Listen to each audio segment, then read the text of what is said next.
The first sequence this video is purely for entertainment and does not infringe on copyrights or laws. The rights to the novel and image belong to the original author. We do not claim ownership. Don't like waiting and want to listen to this fanfic in full now? Subscribe to our Patreon, where you'll find the best fanfics. Chapter 651 New Plan. In a dark hut in Luocheng, several people were plotting. Under the dim light, one person said calmly, "I now suspect that your Kong family has not played your trump card at all. 3 teams can't deal with Hope Media. What's the point of our cooperation?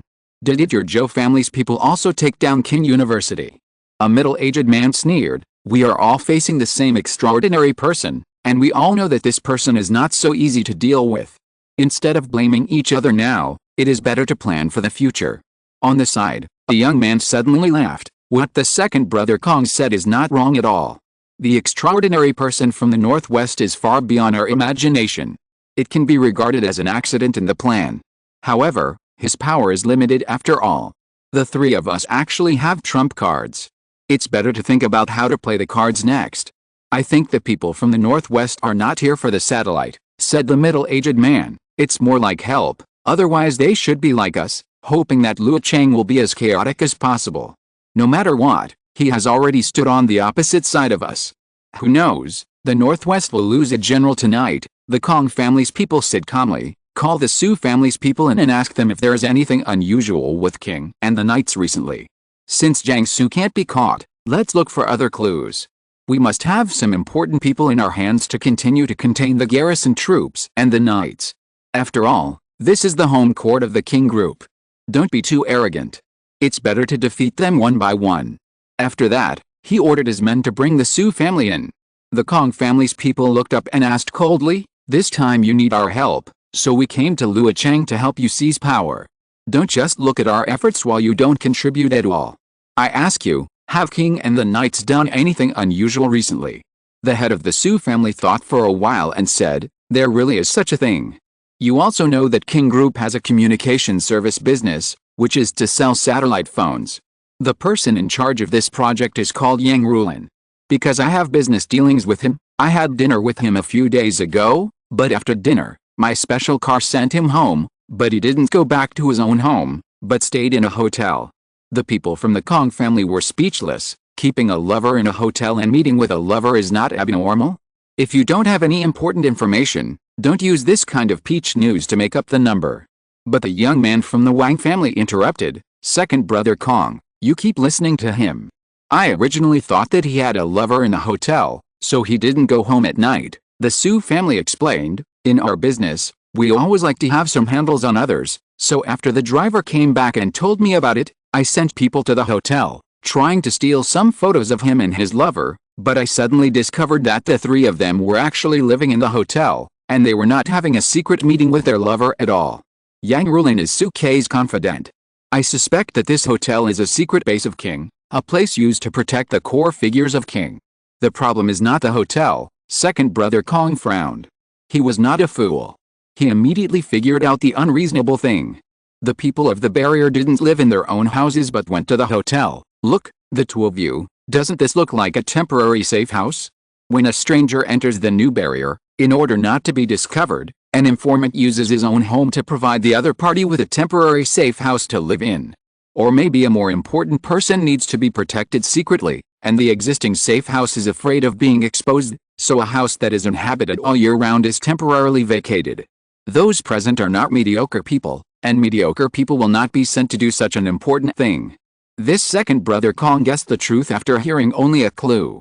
Of course, this is also the means used by the intelligence system for many years, which is not surprising. The young man of the Wang family looked at the people of the Su family. "It does look like it. Where is Yang Rulin's house? We will send people there now. No matter who lives in it, we must find out first." The people of the Su family smiled and said, "I have found out for you. There is a young woman and a group of half-grown children living in Yang Rulin's house now." The second brother Kong laughed, "Haha, it's easy to find after searching everywhere. These are probably the family members and children of the core figures of the King group. They are hidden so solemnly, they must be very important. As long as they are in their hands, what's the harm if Jiangsu can't be caught?" The people of the Wang family also breathed a sigh of relief. It must be said that the failure to capture Jiangsu put pressure on everyone, so that all subsequent plans were temporarily shelved. He said to others, "Send more people there. This trip must be foolproof." As he was speaking, his subordinates passed the message on. The people lurking in the dark in Luo City started to move, and even the extraordinary people rushed to Junmen Lane. The second brother Kong looked at the person from the Su family who was speaking and smiled kindly. "You want to settle down in my Wang family in the future, right? On behalf of the Wang family, I welcome you. After this action, the Wang family will definitely reward you handsomely." At this time, another person from the Su family said, "I also found an anomaly. I was originally in charge of the civil affairs system in Luo City, but just yesterday, someone from the Knights suddenly came to inform me that a welfare home would no longer be under the jurisdiction of the civil affairs department. Then, the Knights also allocated a sum of money into the account of the welfare home. I don't know if this is considered an anomaly." "Yes, of course it is," the second brother Kong laughed. "At such a critical juncture, what the Knights do is not a trivial matter. With a war imminent, the Knights are paying attention to a small welfare home. Is this normal? Shouldn't things that are not related to the war be put aside for now? So there must be something wrong with this welfare home. Go, notify Xin Yi, and ask him to take people to the welfare home and control all the people inside. Only success is allowed, not failure," said the second brother Kong in a grim voice. Although no one showed the pressure that Ren Xiaosu had put on them before, they were actually very nervous in their hearts, and they were all worried that the action would fail. And now, everyone feels like they have finally found a breakthrough point after breaking through the dark clouds. For a while, countless lurkers rushed to Junmen Lane and the welfare home, including many extraordinary people. Other forces were not sure how many extraordinary people came, but his Kong family had 60% of them. Of course, everyone still has a trump card, which is used to go to war with the other two families after solving King. The Zhou, Kong, and Wang families sat in the room and smiled at each other, each with their own ulterior motives. Chapter 652 The Lost Bandits. In the house in Junmen Lane, Wang Yuqi and others were looking at the tutoring materials Zhou Yingsu had just bought for them. The sound of boiling soup came from the kitchen. After the thick soup boiled, a dull sound came from the earthenware pot. The fragrance drifted from the kitchen to the living room. Wang Zhi, who was next to Wang Yuqi, said, "I can feel the smell of chicken soup when I do the questions." Zhou Yingsu came out of the kitchen and served each student a small bowl of chicken soup. Wang Yuqi looked up and asked, "Sister Yingsu, is Xiaosu really okay? Why don't we go and help him? We also have nanorbits in our bodies." Zhou Yingsu smiled and said, "Your top priority now is to study hard. He even told me to keep an eye on you. Don't you know him? Who in this city can threaten him?" "That's right," Wang Yuqi nodded. At this time, Zhou Yingsu humbly ran song and picked up all the trash cans in the kitchen and living room. She said to the students, "I'll go take out the trash." With that, Zhou Yingsu went out. But she was stunned for a moment just after opening the door, but she still walked out as if nothing had happened. There were shadows moving around in Junmen Lane, and it seemed that an ambush had been set up around the house. Just when Zhou Yingsu was about to walk to the trash can, someone suddenly rushed towards her from the darkness, as if he wanted to quickly subdue Zhou Yingsu to prevent her from shouting. But before they rushed to Zhou Yingsu, they saw strange plants in the house spewing out cocky blocks at a very fast speed. Those who wanted to sneak attack Zhou Yingsu did not expect such a change at all. After all, someone had already observed the house from a high point in the distance. Everything was normal. Except for some plants in the yard, there was nothing else. However, it was these plants that caught these bandits off guard. The huge potatoes hit the bandits one after another, knocking them over, and everyone had broken bones. You know, the potato shooter blessed by Zhou Yingsu is no longer a simple food crop. It has regained its dignity. There are more bandits lurking outside rushing here. They have made another preparation. If there is someone guarding this house, then start to attack. An extraordinary person followed behind the group of bandits. When he saw Zhou Yingsu's appearance, his eyes lit up. "Don't hurt this woman, leave it to me." But at this moment, Zhou Yingsu in the yard suddenly picked up a touch of green in her hand and threw it on the ground. The bandits were stunned for a moment. They saw that the green light disappeared on the ground at the moment, and countless plant vines gushed out of the soil. It was just a snap of the fingers that they quickly spread to the periphery. With Zhou Yingsu as the center, the tentacles of the creepers covered the entire house in an instant. The bandits who wanted to break through the window from the back of the house were immediately wrapped up by the sharp creeper vines, and then the thorns on the vines pierced their blood vessels mercilessly and sucked them continuously. All this happened in just a moment. For Zhou Yingsu, she had never used this ability since she got it. It was not that she did not want to use it, but the master was too powerful and there was no room for her to use it. So much so that even Qin Sheng and the others did not pay much attention to Zhou Yingsu, and only regarded her as an ordinary extraordinary person following Ren Xiaosu. But only Ren Xiaosu and Zhou Yingsu knew that Zhou Yingsu might have become a top figure in the realm of extraordinary people. To Ren Xiaosu, Zhou Yingsu was still the maid who liked to eat melon seeds, and recently she also liked to make soup and cook. But to the enemy, this was a hidden monster. The bandits did not even have the chance to shoot, and were wrapped up by countless vines. Some wanted to pull the trigger to warn their companions behind, but they had no strength in their hands. The thorns of the vines seemed to contain toxins that could instantly paralyze people. The extraordinary man who had said that he wanted to keep Zhou Yingsu changed his expression. He suddenly remembered the rumors about the creepers in Wang's barrier. In just an instant, he thought of everything in front of him. Could the creepers under the feet of this woman be the one that killed the people in the entire barrier? His scalp suddenly numbed and he wanted to retreat, but when he turned around, he found that a green vine wall had been raised behind him and blocked his way. Zhou Yingsu smiled and said, "You see, you didn't bring any gifts here. Why don't you give me your life?" 10 minutes later, Zhou Yingsu returned to the house. The people outside disappeared, and the creeper vines were retracted again. No one knew where Zhou Yingsu hid them, as if nothing had happened. Wang Yuqi looked at Zhou Yingsu, who pushed the door open, and asked, "Sister Yingsu, why did you take so long to take out the trash? I seemed to hear you talking to someone just now." "Oh, a lost person," Zhou Yingsu said with a smile. "Have you finished your chicken soup? I'll serve you some more." On the other side, the same thing was happening outside the welfare home. Hu Shuo was giving the children a relatively basic cultural course. How many ways are there to write a secret letter? Which child knows it? A child raised his hand. "Dean, you taught 3 ways, using onion juice, using aminopyrine tablets, and using starch." Hu Shuo smiled happily and said, "Then I will teach you the 4th way today. First, take 2 pieces of paper. Soak 1 piece of paper in the water and place it on the table. Then attach a dry piece of paper to it. Use a pencil to write on the dry paper, and the handwriting will penetrate into the wet paper. Then let the paper dry, and the handwriting will disappear. When you soak it in the water again, it will reappear." The children below listened with great interest. Zhang Baojin also listened with great interest, but he was a little curious. "Dean, do you want these children too?" Hu Shuo shook his head. "I will teach you the skills, but you have to choose your own path. I can't force you." At this time, he suddenly looked at the gate of the welfare home, and then said to Zhang Baojin, "I'm going out for a while. You can take the children into the house. Today's class ends here." With that, Hu Shuo walked out, and then there were wailing and gunshots outside the yard. Less than half an hour later, Hu Shuo came back. Zhang Baojin looked at him and saw that except for a little blood on his body, nothing seemed to have happened.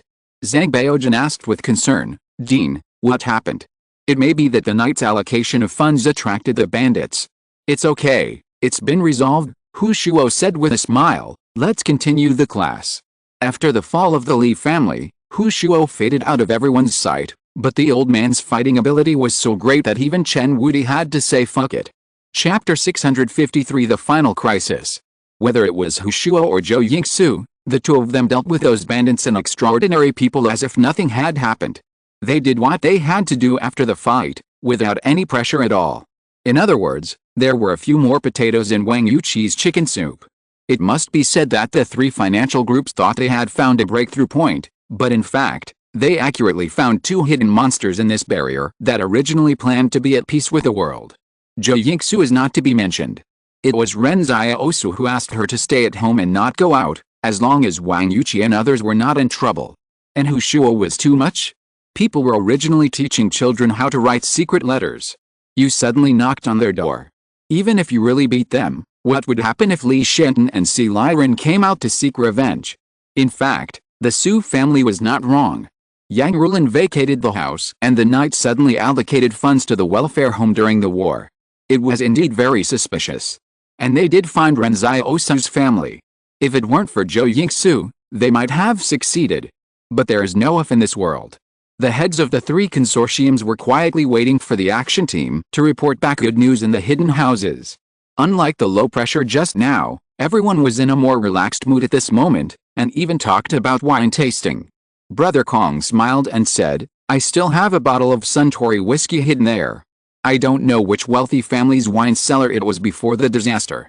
The wine in it is well sealed. Wang Wenyan, a young man from the Wang family, glanced at him and said, I still prefer Mayotte. Time passed little by little, and the three of them always felt that something was wrong. Brother Kong looked at his watch. It's been more than 40 minutes, why hasn't any news been sent back? Go and contact the field staff to check the progress. As a result, the subordinate ran back immediately after going out, and said with an uneasy face, I can't contact. Which side can't be contacted? Wang Wenyan asked calmly. Both sides can't be contacted. The three leaders immediately raised their eyebrows. They thought that there was an accident on one side, but now it seems that the two groups are probably in danger. Send someone to check nearby. Brother Kong said. The three of them sat down again, but the uneasiness in their hearts became stronger. More than 10 minutes later, the person who came back said, the people who went to investigate in Junmin Lane have also disappeared. We saw people from King Group collecting bodies from afar at the welfare house. It seems that our people have been shot dead, and we couldn't even get into the door of the welfare house. Brother Kong gritted his teeth and said, bring the people from the Su family to me. He was quite polite to the people from the Su family before, but now he doesn't plan to be polite. When the Su family members were brought into the house, they looked confused. What do you want to do with us? The second brother Kong was so angry that he laughed. You are still pretending to be here with me. Suke of your Su family set up a good plan, but he actually set up an ambush and let you guys come to lure my people into this trap to weaken our strength. The Su family members were confused. What are you talking about? The second brother Kong sneered, you are all heroes. You know that you will never get away after setting up a trap for us, but you are so brave to be double agents. Then I will give you a quick death. Take you out and execute you. The Su family members shouted, is there any misunderstanding between us? I don't understand what you are saying. Didn't we agree that after the matter is done, you only need the satellite, and we can use the property in Luocheng as we like? We don't want the money, can you give us a way out? As they spoke, the Su family members started crying, and the sound was very loud. It's a pity that no outsiders would hear it. The entire residential area nearby has long been occupied by the three financial groups. In fact, they were not so sure. It was the Su family who deliberately set a trap. After all, they were the ones who let the people from the three consortiums in over the years, and they did it very secretly. If they betrayed themselves, this logic would not make sense at all. It is more likely that Suke had already calculated that the Su family would sell out information, so he deliberately leaked these seemingly flawed foreshadowings to let them fall into the trap. But it doesn't matter. Anyway, the Su family is dispensable, and the three consortiums didn't intend to share Luocheng with them. But what they didn't know was that Suke didn't calculate anything at all, and the calculation was not here. The reason why the two field teams and two extraordinary people they sent out died was simply because they were unlucky and hid a plate of iron. It may not be accurate to describe it as an iron plate. What they hid was two pieces of granite. At this time, King's people were responsible for clearing the bodies left by the consortium at the door of the welfare home. Dozens of bandits died here alone, and there was also an extraordinary person. At this point, Hu Shuo's identity as a superhuman could no longer be concealed, but King would never treat superhumans harshly or do anything to them, so it was exposed. When Qin Sheng arrived at the welfare home, Hu Shuo came out to explain that he didn't know why the other party came. Hu Shuo didn't lie about this, he really didn't know. Maybe it's because our knights brought the welfare home under our jurisdiction that someone with ulterior motives noticed it. Qin Sheng sighed, I was worried about this problem before, but I didn't expect the other party to be so cruel that they didn't even let the welfare home go. You should have a good rest. This time you have helped.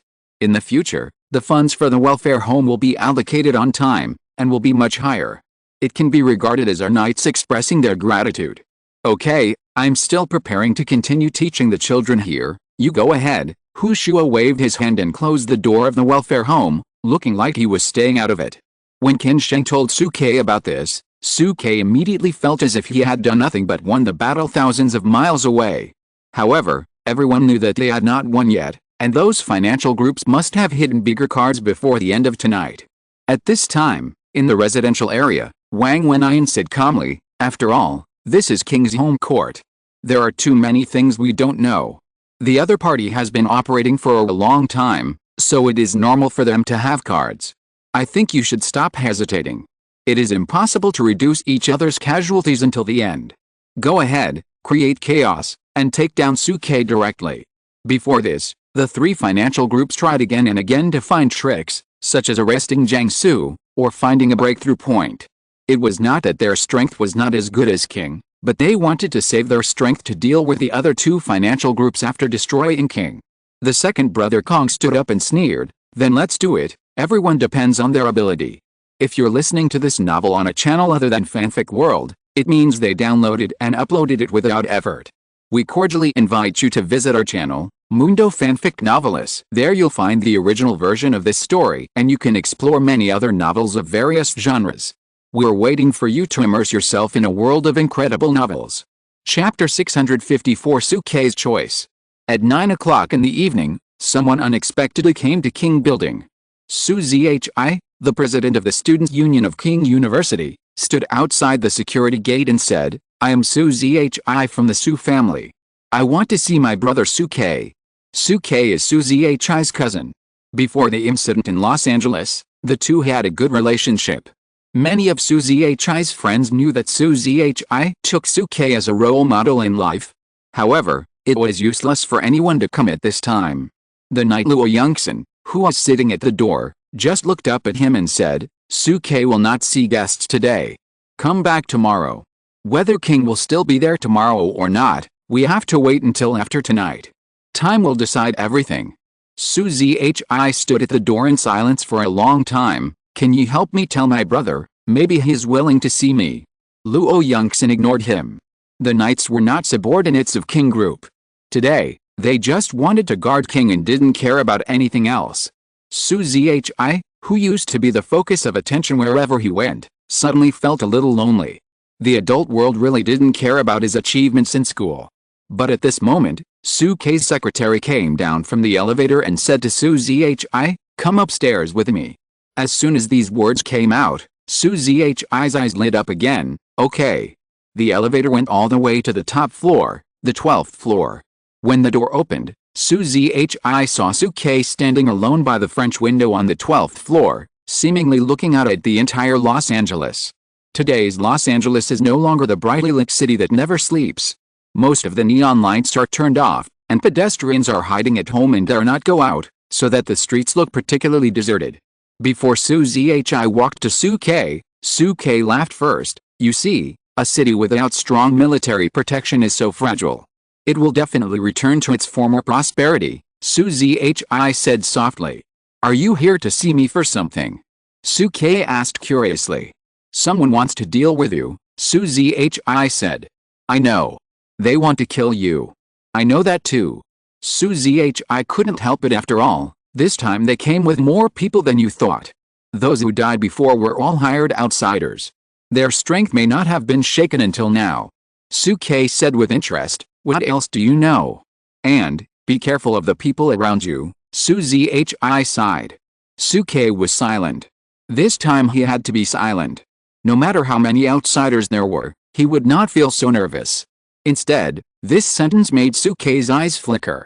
But Su Zhi suddenly felt that Suke seemed to have known about this for a long time. "I know my uncle is involved, but he can't represent my position. My father went to the black market yesterday to stay out of it. I was going to leave, but I always felt a little uneasy in my heart," Su Zhi said. Suke smiled and patted his shoulder. "While it's still not too late, hurry up and leave, stay away from this place of trouble, and come back tomorrow." Before today, the gates of Los Angeles were closed, and even work visas were stopped from entering. But today, the gates of Luochang suddenly opened, allowing all residents to flee the city, and told them that they could come back tomorrow. No matter who controls Luochang tomorrow, they will not be at odds with ordinary people. Suke did this because he didn't want the entire Luochang to be buried with him. Li Yingyan and Zhang Qingxi had been running around for so many days, just to save King Group, because everyone had feelings for King and Luocheng. But Su Ke suddenly felt that this city and the people in it were much more important than King. Everyone knew in their hearts that the three consortiums had joined forces, and it was no longer something that a small king could stop, even with Ren Xiaosu. Some people said that after the rise of the gods, the era of the consortium would eventually end, and Su Ke agreed with the statement, but at least the consortium was still standing. At this moment, a fire broke out in the distance outside the French window, and the orange light illuminated the entire barrier again, no longer dim. There were many places where the fire broke out, like the last fireworks. Su Zhi turned to look at Su Ke. He suddenly felt that the other party seemed to have made a decision, and his frown also opened. Su Ke smiled at Su Zhi. Go back, this is not the place for you to stay. After seeing Su Zhi off, Su Ke changed into combat uniform. This set of clothes was placed in the closet and had not been touched for several years. He stood alone in the office on the top floor, ironing every wrinkle of the combat uniform, like a ritual. After changing, he went downstairs, but he did not go down the elevator. Instead, he climbed down the outer wall of the building with his bare hands, as agile as a gecko. Before Qin Sheng became a knight, in fact, even Qin Sheng did not know that Su Ke was actually a knight until he climbed to the top of the mountain and saw Su Ke's name. Su Ke avoided the perspective of Luo Yongxin and others and walked onto the street alone. He was a little tired of the feeling of being protected. Tonight he was also a knight. Su Ke looked back at the brightly lit King building. This building has stood for decades, and Luocheng has been there longer than King building. Too many people have died in the past few days. Each knight only sleeps for a few hours a day. Lao Li has injuries, but he hides them from everyone. Luo Yongxin and Wang Xiao have never closed their eyes while guarding the King building. They can fall asleep while standing. The consortium only wants the 7 satellites and Su Ke's life, so give them to them. There is no need to drag more people to be buried with them. Knights should be very free and easy. Each of them is born for freedom and faith. But because Su Ke is the helmsman of King, he tied the knights to Luocheng. After all, the knights rise and fall together. Those knights even have to work with the Su family, whom they disdain. So, if Su Ke was not there, everyone should be better off, right? But before that, as a knight, Su Ke must die with dignity. In other words, he needs the lives of his enemies to serve as his epitaph. The outside of King building was already full of spies from the consortium, so when Su Ke left the building alone, Luo Yongxin and Wang Xiao, the 2 knights, hadn't noticed yet, but the consortium had noticed first. After Su Ke walked away, he suddenly smiled at the shadowy figure behind him and said, "Tell your master that Su Ke will wait here to see how many people you can bring." A voice next to him smiled and said, "The helmsman of King is indeed more courageous and tougher than we thought. Don't worry, the people we come tonight will definitely be enough to bury the entire king." Chapter 655, Forever Young. Old Li felt a little distressed when he saw the flames everywhere. The city of Luo, where they had lived for decades, had become riddled with holes overnight because of these outsiders. At this moment, he wished he could kill all the enemies in the fortress, but Old Li also knew that he couldn't do it. The combat power of the knights was far superior to that of ordinary extraordinary people, but there were too many of them. Moreover, in the past 2 days, because the consortium was afraid of the combat power of the knights, they had begun to avoid them and sabotage them. Facing so many saboteurs, Old Li and others were like firefighters, running around. At this moment, Old Li's satellite phone rang, and Luo Yongxin's voice came from it. "Su Ke is missing. He may want to end this chaos by himself." Old Li listened to Luo Yongxin's words and didn't say anything for a long time. Ren Xiaosu next to him asked, "What happened?" Su Ke suddenly left King building and went to face the enemy alone. Li Yingyan sighed. Ren Xiaosu was puzzled. "Why? Isn't it good? The incoming enemies have been blocked, and none of your knights have been killed. Why do you suddenly go to face the enemy alone?" Lao Li answered irrelevantly, "Knights will also change." Ren Xiaosu is stunned on the spot. For so long, he has regarded knights as a whole, and even regarded knights as a symbol, which symbolizes integrity, unity and bravery. But now Lao Li suddenly said that knights will also change. He realized that Su Ke probably felt an unprecedented crisis and didn't want to drag others into the water because of King Group, so he chose to end this melee by himself and die like a hero. Yes, there is no real utopia in this world. Ren Xiaosu should have understood this truth long ago. Ren Xiaosu frowned and asked, "Who is it? Do I know him?" "You knew it a long time ago. Lao Li and the others must have known it a long time ago, otherwise when they had dinner together before, there were obviously other knights in the barrier, but only Su Ke, Zhang Qingxi, Qin Sheng and Lao Li were there." "You don't know him?" Lao Li shook his head and said. "Why would the knights collude with a consortium to overthrow King?" Ren Xiaosu now even felt a little bit unbelievable. "They didn't collude with a consortium," said Lao Li. "It's just that over the years, the knights have become more and more closely tied to King, and they often need to handle many affairs of the King group on their behalf. This has led to some people finally becoming dissatisfied. Some people think that Su Ke is no longer like a knight. At a meeting 2 years ago, someone proposed that the knights need to completely leave King, but in the end it was nothing. So Su Ke has been quite self-blaming in the past 2 years and wanted to change, but things have come to this point. It is a very difficult thing to make changes, unless King is destroyed or someone worthy of trust takes over King." Ren Xiaosu sighed. "They are really not a group of normal people. How can normal people not want power and money? Of course, normal people will not go to the mountains and high in the sky to find the edge of life and death. Where is Su Ke now?" Ren Xiaosu asked. "Let's go help him. How can he handle such a big thing alone? Let's split up and look for him." Lao Li sighed. "We may not be able to find him in such a chaotic environment. He will definitely lead the enemy to a place where it is difficult for everyone to find him." At this time, the entire fortress was burning with flames. Many residents of the fortress were forced to take to the streets by the fire. It was difficult to determine where Su Ke was in the chaos. After Ren Xiaosu separated from Lao Li and the others, he immediately jumped onto the roof and quickly searched for Su Ke's figure. However, it was too difficult to find someone who was hiding in a city with hundreds of thousands of people. The flames in the fortress broke out again, and it seemed that someone had detonated the buried explosives again. Ren Xiaosu stood on the high building and turned a blind eye to it. He was a little confused. Where should he go to find Su Ke? But suddenly, Ren Xiaosu found that there was also someone on the roof jumping and moving forward to the north. He suddenly sped up to catch up. The man was shuttling between the buildings when he suddenly found a figure catching up with him. He patted him on the shoulder and said, "Are you going to look for Su Ke?" The extraordinary man was stunned for a moment but ignored Ren Xiaosu. Instead, he sped up again, trying to get rid of Ren Xiaosu. As a result, when he sped up, Ren Xiaosu also sped up. Ren Xiaosu yelled beside him, "I asked you if you were going to look for Su Ke."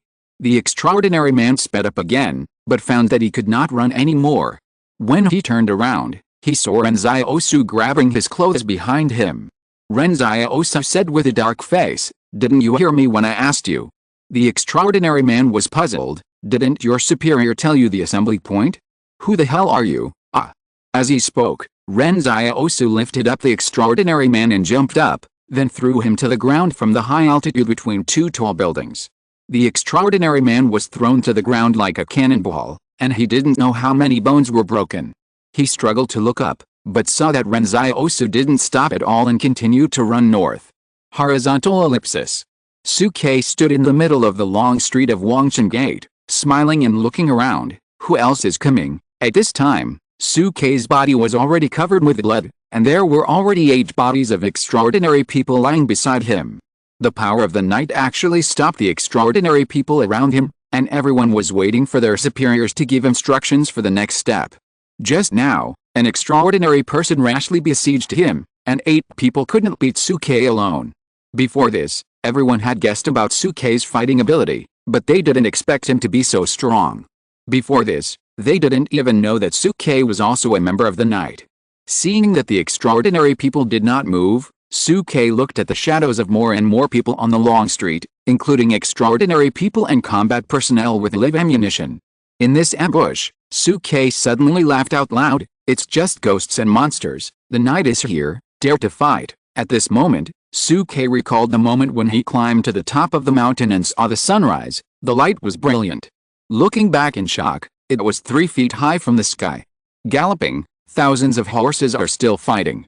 Then, like Qin Sheng, he amateurly carved his own name, writing that only faith and the sun and the moon are eternal.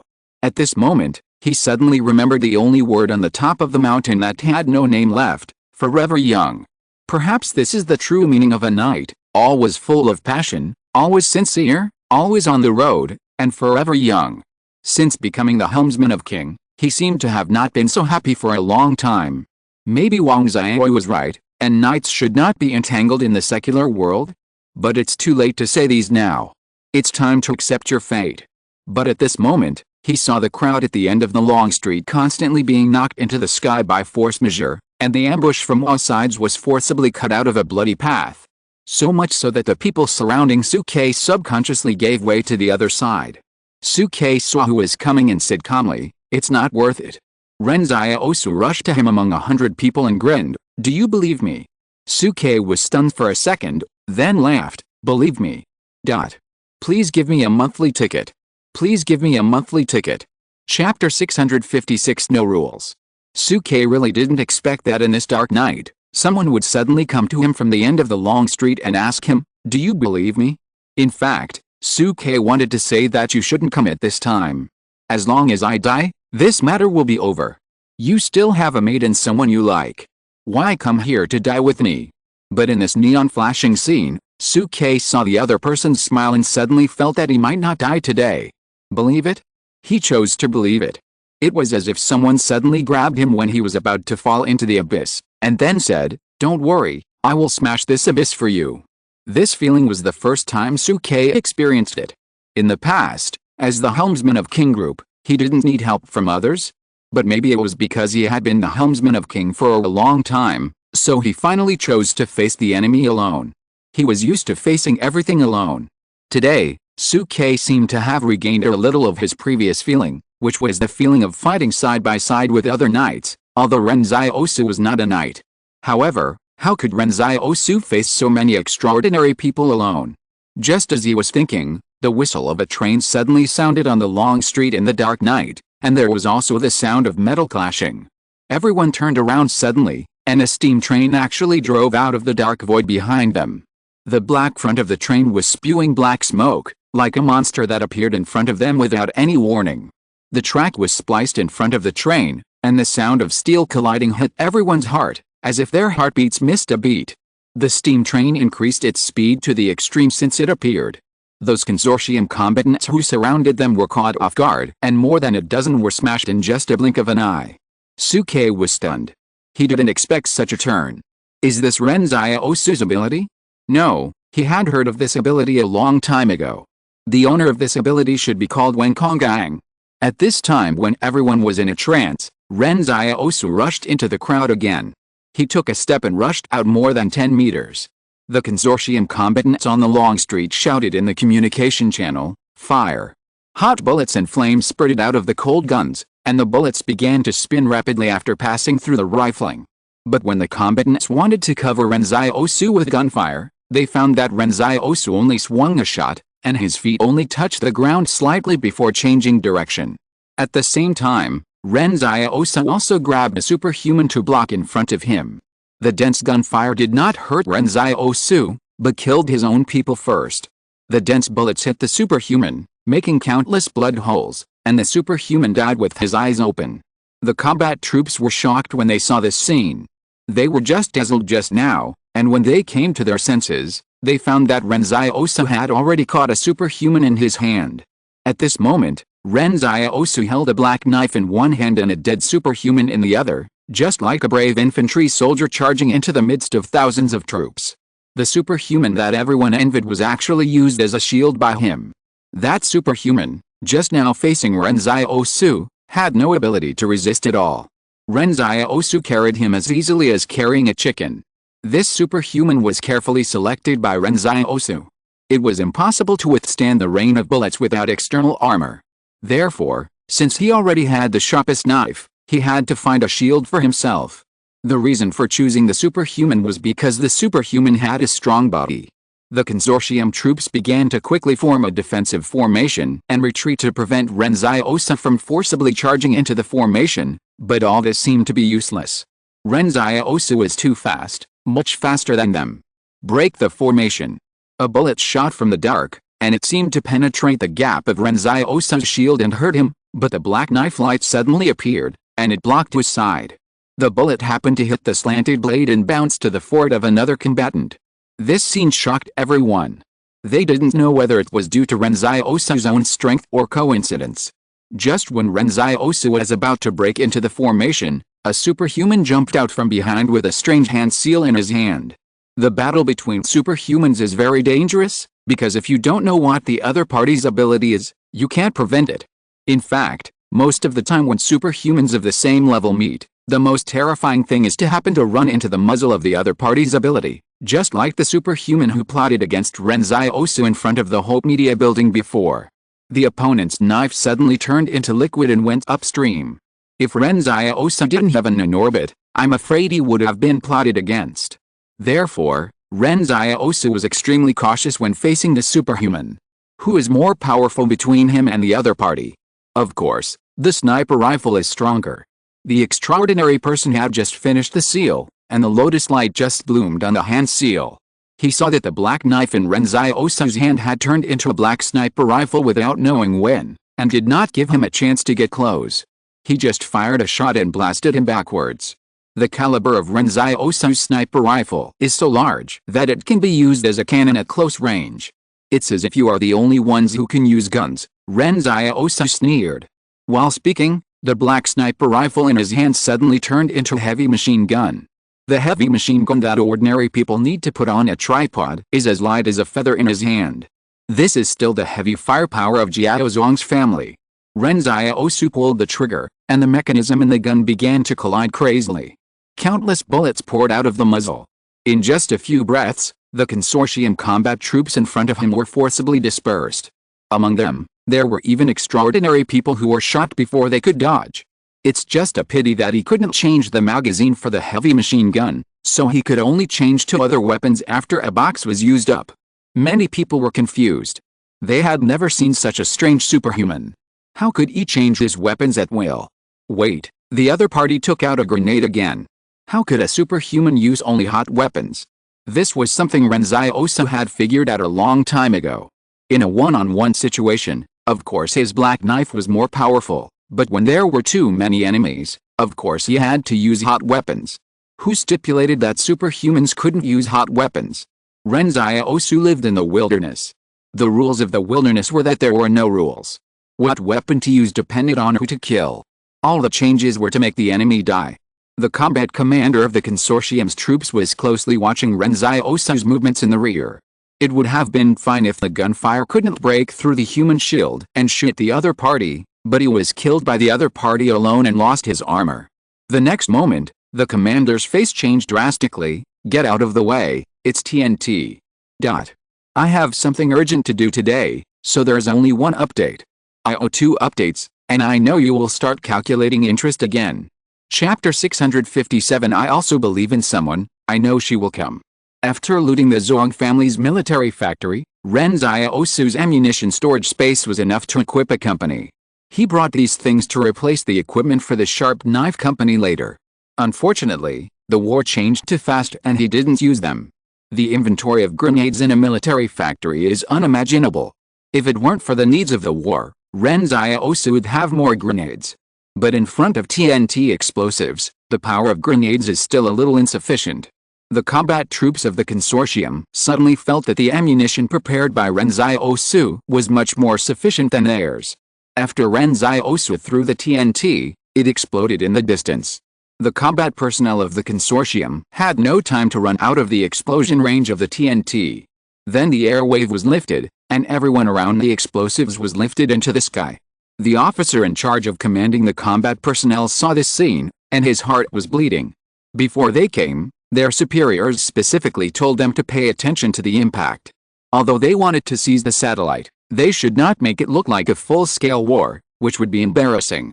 At that time, everyone thought that seizing the satellite was a sure thing, so they wanted to make the public opinion sound better.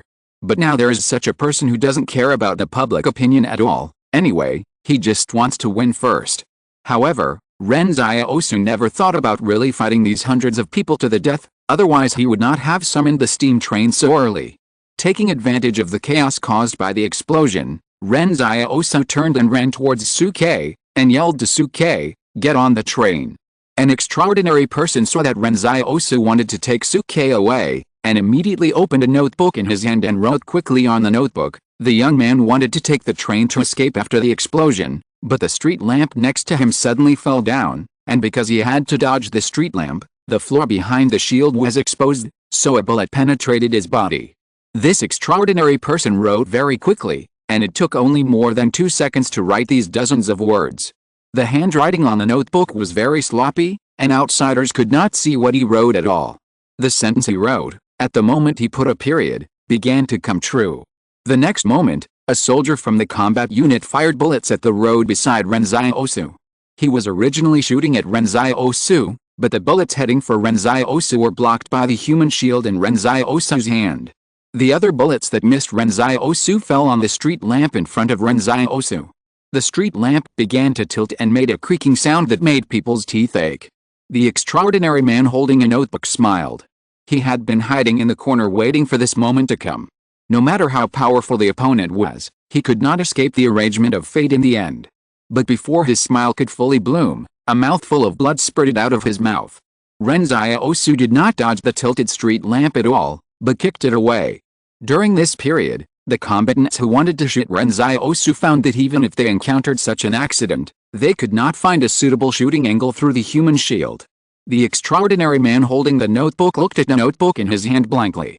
On the clean white paper, the words he wrote seemed to be erased by an eraser and began to slowly disappear. The extraordinary man was shocked. He had never seen such a strange situation. Not only did the other party not accept his fate, but he also caused him to backfire. All this happened in a flash. When the extraordinary man raised his head to chase Ren Xiaosu's figure, he found that Ren Xiaosu was running while aiming at him with a black sniper. In a blink of an eye, the rough muzzle of the black sniper sprayed strong gunfire, and the huge bullet penetrated the buck in his hand, and even his heart. The extraordinary man was pulled back by a huge force. He could even feel the feeling of the rotating bullet entering his body and crushing all his muscles and internal organs. But he couldn't figure out how the other party noticed him. But he didn't have the chance to think about it. Ren Xiaosu put away his sniper and muttered, "Why are you still holding a book at this time? You are the only one who loves to study." At this time, Ren Xiaosu was about to meet Suke, and the steam train also drove to Suke's side. But just when Suke wanted to get into the steam train, the extraordinary person who was hiding somewhere suddenly flashed out from the darkness, jumped into the air, and pointed a finger at the steam train. When the finger touched the black iron car body, the whole body of the steam train was covered with a layer of purple mist. This purple mist wrapped the entire body of the steam train, as if it had completely frozen the steam train in place. The steam train that was originally running wild came to an abrupt stop. The power of the extraordinary people in this world has long been magical enough. Some people can sense the existence of other extraordinary people. Some people can drive the train of nothingness into reality, and some people can even use a notebook to decide the fate of others. Now, there are people who use their own abilities to freeze the steam train. Ren Xiaosu was shocked and doubtful. He felt that he was fully capable of breaking through the blockade. It would only take a few seconds. However, he was surrounded by murderous intent and didn't want to waste even a few seconds. If he reacted slowly, Suke would have been beaten to pulp. You know, after Suke killed several extraordinary people, he was already in a state of exhaustion and waiting to die. If it weren't for Ren Xiaosu's arrival, he would have become a so-called hero. There was no time to think about it. Ren Xiaosu rushed to Suke and pulled him, and then frantically dodged the trajectory on the long street. He wanted to hide in the building next to him. Once he went in, once the combat personnel and extraordinary people outside surrounded the building, they might really be unable to escape. Suke smiled bitterly. "Sorry, I've implicated you." It was a dead end at the moment, but Suke was most sad not because he was going to die, but because he actually dragged Ren Xiaosu with him before he died. But at this moment, Ren Xiaosu actually laughed again. "Do you believe me?" Suke smiled bitterly. Yes. He was dying, so he would not refute Ren Xiaosu, but he didn't know where Ren Xiaosu's confidence came from, and it seemed that Ren Xiaosu had no other way. But Ren Xiaosu laughed while running wildly. "I also believe in someone, I know she will come." In a place that no one could see, a girl in a peaked cap was running through the flames and the crowd in the dark night, as if she was running with all her strength. Chapter 658 Authority on the Battlefield. Most of the feelings in this world will fade away with time, just like an hourglass, leaking away little by little. This is true for both friendship and love. Once upon a time, Yang Xiaojun really thought that Ren Xiaosu had died in the flood. Her stubborn waiting was actually just to give herself an explanation. She told Yang Yanjing that she was going to find Ren Xiaosu, but she didn't even know where to find him. Walking aimlessly in the wilderness, Yang Xiaojun suddenly felt lonely. Until Li Shenton found her in the wilderness. Li Shenton was holding a newspaper and shaking it like a white flag, then threw the newspaper on the ground and fled. After confirming that Li Shenton and Si Liren had indeed left, Yang Xiaojun put away her sniper rifle and walked to the newspaper in confusion. Then she saw a news report about steel armor appearing in Luocheng. At this time, Yang Xiaojun was running wildly in Luocheng. She had not rested for 2 days, just for an inexplicable expectation. In these 2 days, she traveled more than 300 kilometers, trekking through mountains and rivers, day and night. Now, she was very close to that person. Yang Xiaojun felt that she could even feel his breath. The warm feeling was like a palm passing across her cheek and stroking the ends of her hair. The cap was a little dirty and her hair was a little messy, but it didn't matter. In the chaotic city, everyone was hiding from the sound of gunfire. Only the girl in the cap rushed towards the sound of gunfire without hesitation, because there was the person she was looking for. On the long street of Wangcheng Gate, the young man was killing his way out. Outside the long street of Wangcheng Gate, a girl in a cap was climbing up a tall building. The moment before, Ren Xiaosu smiled and asked, "Do you believe me?" Su Ke answered in shock that he believed. But the next moment Su Ke heard Ren Xiaosu suddenly smile and said, "Now, the person I believe in is here." An extraordinary person suddenly raised his hand to condense a green light, and it was unknown what murderous intention was brewing. However, gunfire suddenly appeared on the tall building in the distance. The bullets passed through the sky, through countless days and nights, through the endless obsession, through the longing, and turned the extraordinary person who wanted to release the murderous intention into a ball of blood mist. The perfect gunmaster began to control this battlefield. From this moment on, anyone who wanted to kill Ren Xiaosu had to die. This was her authority. Ren Xiaosu deliberately told the world that he was here, and the person using the outer armor was here, as if he knew that as long as the other party knew about him, he would definitely come. After knowing the news that Ren Xiaosu was in Los Angeles, Yang Xiaojun crossed mountains and rivers and crossed the sea of people to fulfill this promise that had never been spoken. Ren Xiaosu turned his head to look at the tall building. The girl in the peaked cap pulled the trigger as if in response, and shot through an extraordinary person who wanted to sneak attack Ren Xiaosu. The corners of Yang Xiaojun's mouth under the peaked cap curled up slightly. "You know I will come to see you, so I came." In just this moment, time seemed to freeze, as if the two had waited too long for this day, so every minute and every second of this day was slowed down, and they cherished each other especially. Long time no see. Ren Xiaosu turned to Su Ke and smiled, "Do you still have strength?" Su Ke smiled bitterly, "It should be no problem to kill a few more people. Then kill them all." At this moment, screams suddenly came from both ends of the long street, as if someone started a surprise attack from both ends. Su Ke's eyes passed through the crowd and saw Ali, Qin Sheng, and Zhang Qingxi, but what surprised him most was that he actually saw Luo Yongxin and Wang Xiaoyu. The consortium's combat personnel roared, "Enemy attack! Pay attention to concealment, there are snipers and knights." It was originally an ambush and encirclement battle, but now, the hunters before seemed to have become the prey. In fact, when Yang Xiaojun came here, the balance of victory had already begun to tilt. Ren Xiaosu suddenly put down the human shield in his hand and strode towards the crowd. Obviously, he saw enemies everywhere, but no matter where he went, the enemies turned into blood mist first. The consortium troops hoped that the extraordinary people could use their strong bodies to avoid sniper rifles and kill Ren Xiaosu. But those extraordinary people were fast, and Ren Xiaosu was faster than them. Some extraordinary people jumped onto the roof and wanted to approach Yang Xiaojun to deal with the sniper first. But standing in front of them was Lao Su wearing a white mask. No matter how hard these extraordinary people tried, Lao Su was like a mountain blocking their way. He could not be penetrated by guns and was as fast as a ghost. The appearance of Lao Su also made Yang Xiaojun pull the trigger without any worries.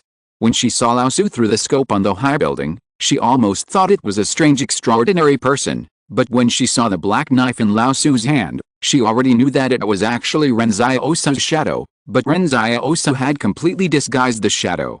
Yang Xiaojin smiled more cautious. As she spoke, another bullet burst out. Enemies fell one after another beside Ren Xiaosu.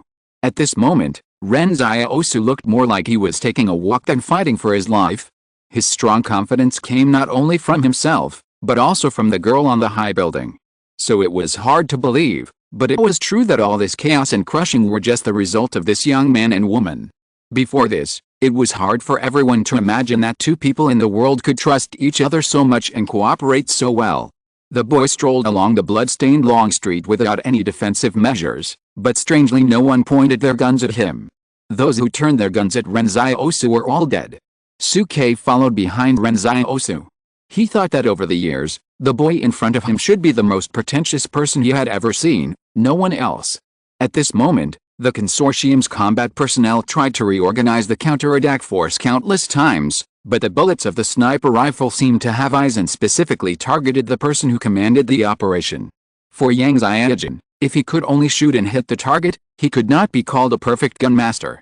A true gunmaster also knows clearly who he should hit the most and where the opponent is. Yang Xiaojin was on the high building at the end of the long street, and the entire battlefield was within the range of his gunfire. There was no blind spot, and no one could survive. As a result, the consortium officers on the battlefield died one after another until there was no one to command. The soldiers of the consortium troops were not afraid of death, but the troops without a commander could only fight on their own. Ren Xiaosu walked towards the transcendent as if no one was around. Ren Xiaosu held his sniper rifle and fired one shot after another, like the roar of artillery fire. "You are surrounded," Ren Xiaosu laughed happily. "Please put down your weapons and prepare to surrender." He hasn't been so happy for a long time. The steam train started again, and the enemies on the long street were a little panicked at this time. They didn't know that the bullets representing the god of death would fall on them. This feeling of waiting for judgment was particularly tormenting and terrifying. Slowly, some people began to flee, but Li Yingyan and Qin Sheng had already blocked their way. Especially Wang Xianwei, who actually killed all the enemies along the way and came to Suke. Suke was stunned. "You are not." Wang Xianwei said calmly, "I just don't want to protect King, and don't want to get involved in disputes for fame and fortune, but this doesn't mean I am willing to watch you die." Lao Li's roar came from a distance. "Stop chatting, I'm still injured. Come and help." Chapter 659, The Mantis Stalks the Cicada, Unaware of the Oriole Behind. The consortium had been planning for many years, and someone had cooperated with the insiders and outsiders to send so many people into Luocheng, but they failed in just one day. Under the pursuit and interception of the knights, some extraordinary people fled separately. If there were only a few knights coming, they would not have to leave so quickly. Garrison troops have already come to both ends of Wangxinmen Street. The armored vehicles and heavy machine guns are no joke. No matter how powerful they are, they will not fight to the death with a regular army. Otherwise, they would not have to go to such great lengths to capture Jiangsu, Zhou Yingsu, and Hushuo. The second brother Kong was sitting in the residential building, and the lights in the living room were not turned on. His face was shrouded in shadows. He suddenly said, "In fact, we were all wrong. We should have stopped when the extraordinary person from the northwest appeared." No one responded to him in the darkness, and everyone fell into silence. The second brother Kong himself was not an extraordinary person, but he was in charge of the Kong family's intelligence fieldwork, so he appeared here. At the beginning, he was also the first person to contact Sue's relatives. It can be said that everything that is happening in Los Angeles right now was started by the second brother Kong. This time the consortium was well prepared. Before this, they even took into account the strength of the Spark Company. When they found out that the Spark Company had no intention of supporting them at all, they felt a little relieved. In this way, their plan to swallow up the King Group would be more secure. But what they didn't expect was that the arrival of a young man from the Northwest actually disrupted all their plans. From King University to the failure to capture Jiangsu, it seemed that every step was wrong. One wrong step, every step was wrong. The root of this mistake may be that everyone underestimated the impact that a superhuman could have on the world. Of course, they also underestimated the mate of this superhuman. Sitting in this dark living room, The second brother Kong occasionally thought that maybe if they didn't send people to the house in Junmin Lane and the welfare home at night, the situation would be more favorable to them now. At this time, the second brother Kong asked Wang Wenyan on the opposite side, "What are you going to do next, Wang family? Are you going to go all out and send troops to Luocheng, or just swallow your anger? And Zhou family, what are you going to do?" The person in charge of Zhou family sneered, "Second brother Kong, do you want to instigate the Central Plains to go to war? I'm afraid that by then, the three families will gather in Luocheng, and no one will be able to stop. By then, it won't be about capturing Luocheng. When the three armies meet, I'm afraid the war in the entire Central Plains will be ignited." At this time, the second brother Kong found something wrong. Wang Wenyan. He got up to turn on the light, but found that Wang Wenyan had long disappeared from the living room. On the sofa opposite him, there was only a ball of black smoke that maintained a human outline. The second brother Kong reached out to touch it, and the black smoke immediately dissipated, like a balloon that was punctured. Brother Kong was stunned. Where did Wang Wenyan go? This Wang Wenyan is actually a superhuman. They were just sitting in the house.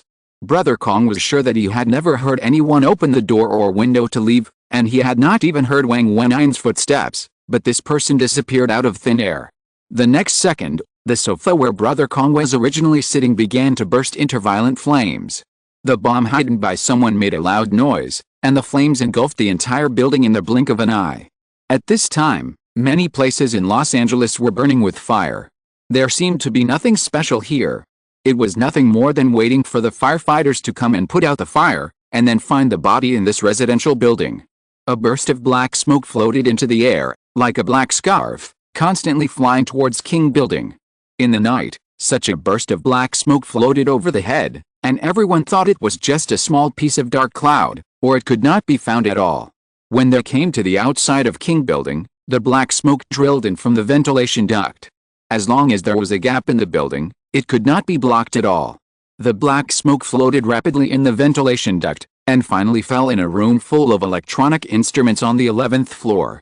The black smoke slowly condensed, and finally revealed the figure of Wang Wenyan. He walked to a device with a smile, took out a palm-sized black device, and connected it to the data port of the machine.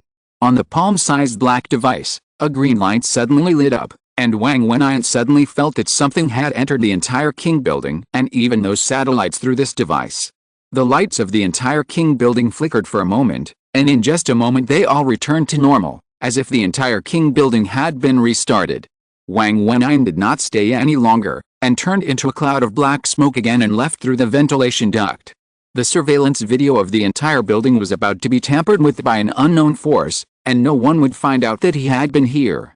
In fact, Brother Kong and the person in charge of Zhou's company did not know that Wang's company did not actually plan to kidnap Suke, or occupy the entire King Building. Because they knew from the beginning that if they wanted to seize the satellite, they might not need to fight and kill. Of course, it would be better if Suke died, and it would be better if someone helped to attract attention. It didn't matter if he didn't die, as long as enough people from the Kong and Zhou families died. For the Wang family, this operation was very successful. Although they also lost some elite soldiers and extraordinary people, the Kong and Zhou families died more.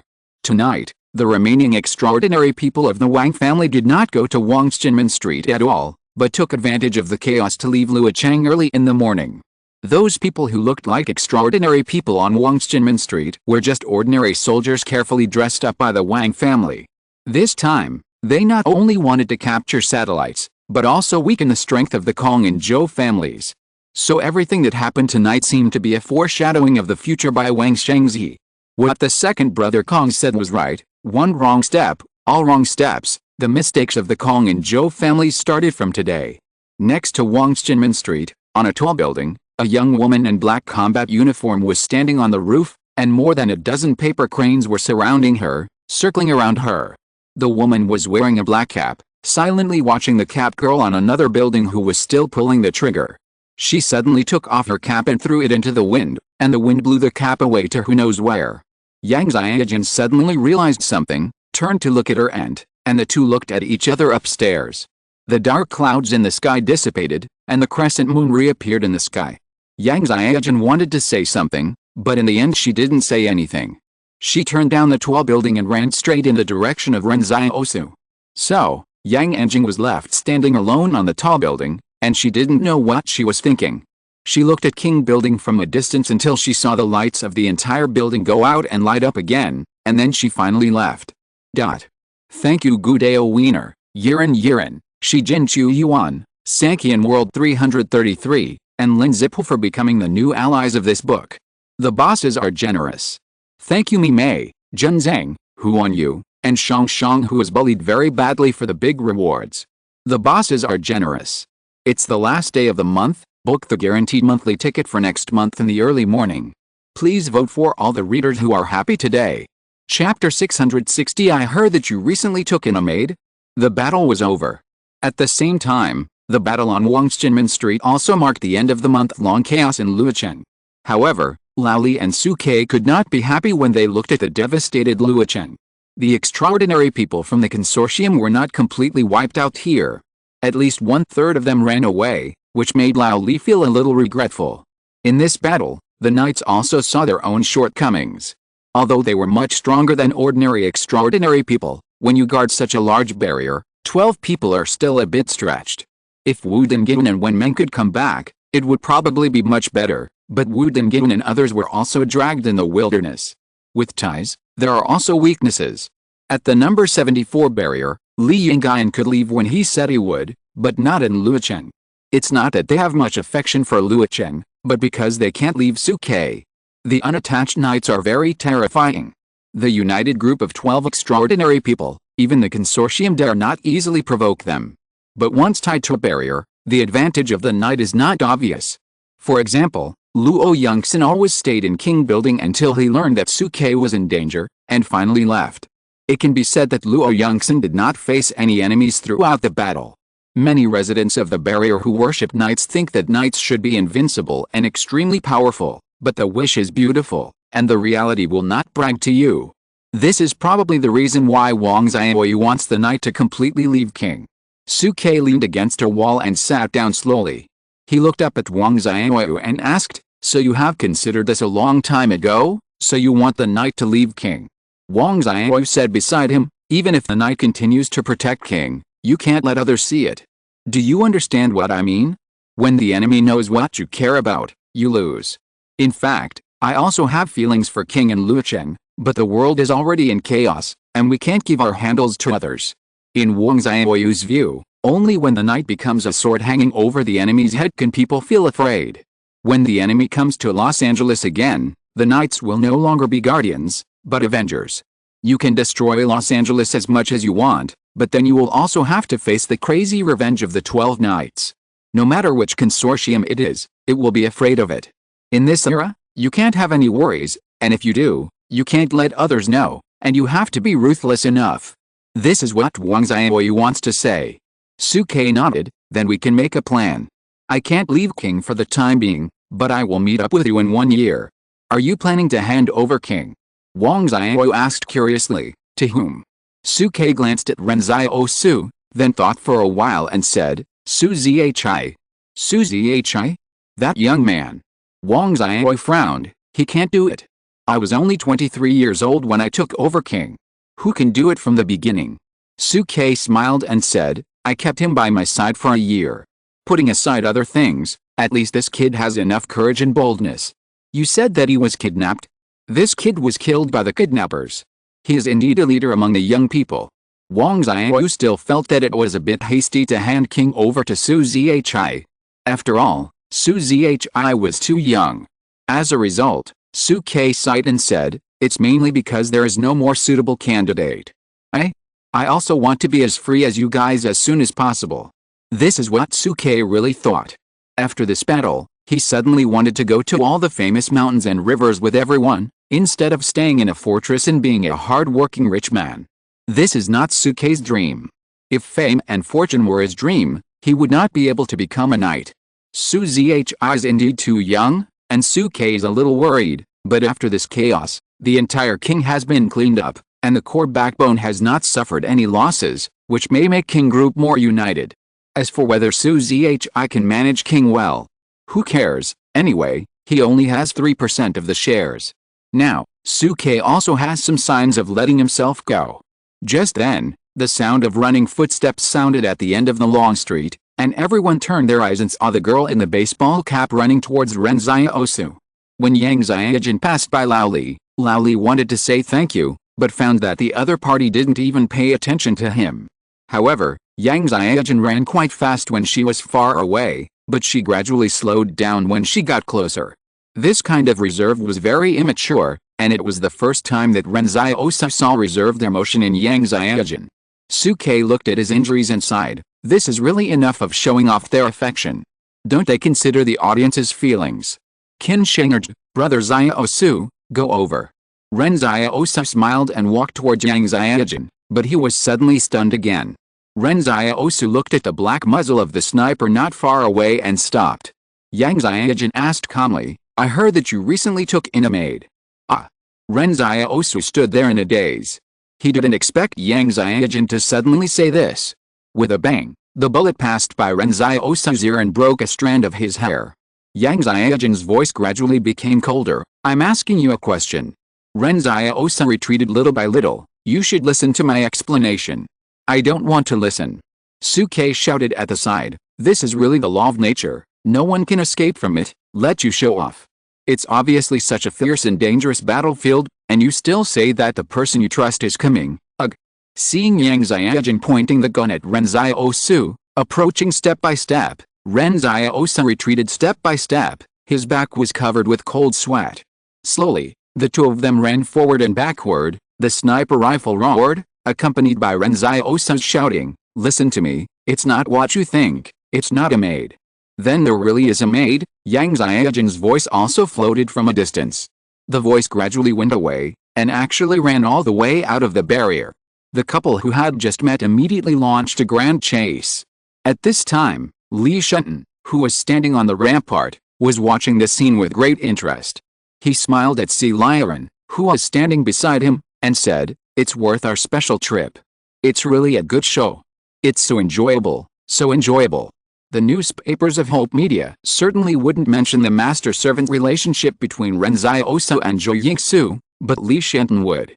Si Liren saw with his own eyes that on the newspaper that Li Shenten gave to Yang Xiaojin, he wrote a sentence with a pen. The mysterious young man who has been in the limelight recently is the one who runs around with his maid, and is also Ren Xiaosu. If you're listening to this novel on a channel other than Fanfic World, it means they downloaded and uploaded it without effort. We cordially invite you to visit our channel, Mundo Fanfic Novelists. There you'll find the original version of this story, and you can explore many other novels of various genres. We're waiting for you to immerse yourself in a world of incredible novels. Chapter 661 Why did you run away? Others may not understand Li Shenten's bad taste, but Si Liren knows that her brother always does whatever is interesting. Moreover, she also likes to watch this kind of sadomasochistic plot, which is much more interesting than romance novels. Si Liren watched with relish, and even wanted to fly out of the barrier to follow Yang Xiaojin to chase Ren Xiaosu, but was stopped by Li Shenten. Ahem, Li Shenten said, we just need to watch. It would be a bit too much to follow and watch. What if these two suddenly get angry and attack us? Would that be asking for trouble? Where are we going now? Si Liren asked. To the welfare home. Let's go see our grandpa. Li Shenten said firmly. But aren't we going to the south to watch the typhoon? Si Liren asked curiously. The typhoon is still a few months away, so there's no rush, Li Shenten explained. Let's go and perform some magic for the children in the welfare home first to make them happy. Perform magic for them. Si Liren was puzzled. Yes, you think, if I show them this magic, they will definitely applaud and worship me, Li Shenten fantasized. But Brother Shenten, why do you do what you want? Si Liren pouted. Li Shenten said confidently, mental patients are like this. Several knights sat side by side on Wangxinmen Street, watching the backs of Ren Xiaosu and Yang Xiaojin walk away. Suke sighed, it's good to be young. We are already in our 30s. Brother Suke, I'm only 18, Qin Sheng said.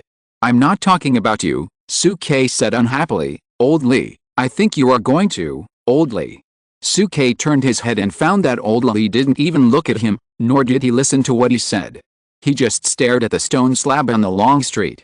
Suke waved his hand in front of Old Li, and Li Yingyan came back to his senses. Suke's eyes blurred, and he saw Old Li fell to the ground and picked up something from the blood. Old Li, what are you doing? Wang Xiaoyu frowned and asked, why do you look crazy? Did you get beaten silly during the fight just now? I see you're quite agile. If you're not tired, come and help me. But Old Li didn't even pay attention to him, and started staring at the thing in his hand again. Old Li. Wang Xiaoyu was anxious, what the hell are you doing? Li Yingyan turned around and looked at them. This is the hair that Ren Xiaosu just dropped. Before this, Old Li and Qin Sheng went to Ren Xiaosu's room more than once to look for hair, just because they once suspected that Ren Xiaosu was the person they were looking for. But, to Old Li's disappointment, they returned empty-handed every time. It seemed that the hidden worries of hair loss that ordinary people would have did not exist at all for Ren Xiaosu. In fact, even normal people would occasionally lose some hair in their lives, which is a normal phenomenon, but Ren Xiaosu was not normal at all. It was like the gods in the legends who had reached the state of no leakage. Later, Qin Sheng followed Ren Xiaosu to barrier number 61 with the same purpose, but also found nothing. Now, Yang Xiaojun shot off a strand of Ren Xiaosu's hair, and Lao Li could finally use the hair to extract DNA. Many people don't know that King Group still keeps the founder's DNA sequence information. This is the most important thing for King. Huazhen Company has always wanted to obtain it, but King has never announced it to the public. At this moment, Lao Li finally got Ren Xiaosu's hair, but everyone suddenly became nervous, like a group of students waiting for test results. Wang Xiaoyu and the others stood up after a while. Old Li, did you see it clearly? Is this his hair?